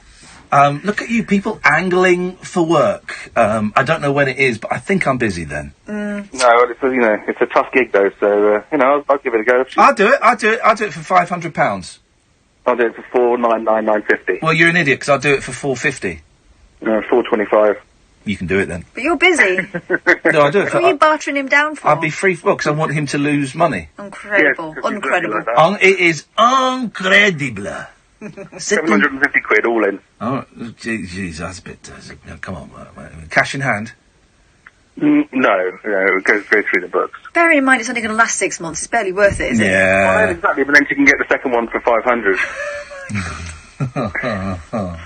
So that was the, so I'll try my arm, Well, let's see it. See if we can get you some paid work. That would be lovely. I haven't had some for a little while. And I'm really all right. The other thing was I wanted to say, because while no one's listening, I wanted to impart a really quite horrendously embarrassing thing that happened to me on Sunday. Yeah. So I had my kids at the weekend and we went to Gulliver's Kingdom, which is a fun park for smaller-ish Yeah, children. I've seen the signs for this on the motorway. Is this Milton Keynes? No, this was over in Matlock Bath. Right, yeah, there's 2 of them. I've seen an advert for it on the telly when I've been staying in a region. They're growing, I think they're expanding, but the one in Matlock Bath... Well, they don't want to grow too big because they're supposed to be small. I know that's only Lilliput. I know there was a land where there were big people as well, okay, guys? But please, just indulge me this one Lilliputian. It began with B, didn't it, the big place? Ballsack. Yeah. No. Growing too big is where the story comes from. Oh, no.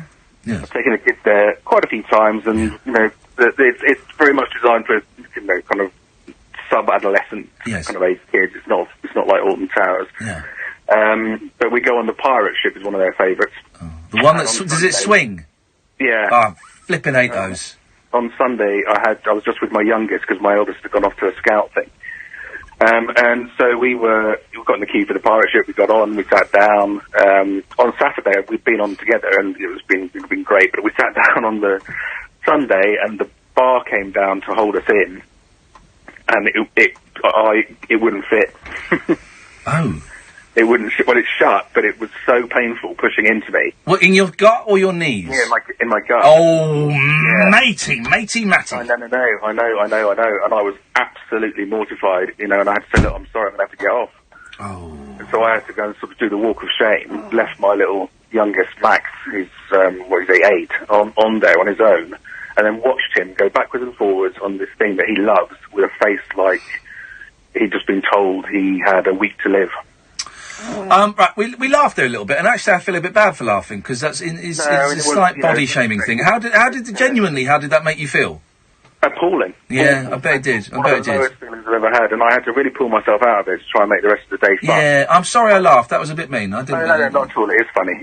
Well, no, it's a bit mean to have laughed. Yeah, I bet it did. Are you going to do anything? Are you going to try and lose some weight? Is the question I'm skirting around. As of yesterday, got back. The kids had left a load of crisps and stuff that they have when they're with me over the weekend. They all went straight in the bin. So there's no temptation from them. Yeah. Completely cutting out all alcohol from now on, because I normally have a couple of glasses of wine of an evening. Yeah. Which is an improvement from where I was a while ago. But that's going to go straight in the bin, and exercising more, because I've realised that I think I've kind of taken a view that I don't care if I die sort of recently, because of just the depression, which I've been to see the doctor about, and I'm getting back on top of that. Right. And so I think it's all been a combination, but that Sunday thing, that just look on poor little Max's face. Matt, listen, I have to be slightly cold and move on, just because Grandpa Ross has come in and he can't work out how to use the studio. He sat there trying to get the microphone. Although I have to say, I've been to Gulliver's Land. I took my daughters there years ago. They loved it. Really? Yeah, Matlock's a beautiful part of the world. Matlock's lovely. Matt, give us a call tomorrow and we'll have a proper chat, man. But I feel for you, brother. Thanks, man. Have a good rest of the night. Thank you very much indeed. We've only got a minute left. What a lovely call. Yeah, then it's your responsibility. On the show today, then. Yes. A Harry Potter-style cloak of invisibility that actually works. Oh, we mentioned this yesterday. Yeah. This is incredible. May not work for human beings yet, but we're going to unpick that one. And also the American Cheese Mountain, which weighs 650 million kilograms. Let me at it! Let me at it, So man. all that and more on the show. Also, we're covering things up Wimbledon and the usual old tosh, politics and football. So a bit of that, but a bit of everything on the show today. All right, thank you, Paul. Paul will be on at 1. We've got a minute left. Andre, you've got a minute. It's yours. Me? Yes, are you Andre? Right, yeah, listen. Song. You've got a minute. Yeah, here it goes. Okay. Nice and sleazy, yeah? Okay.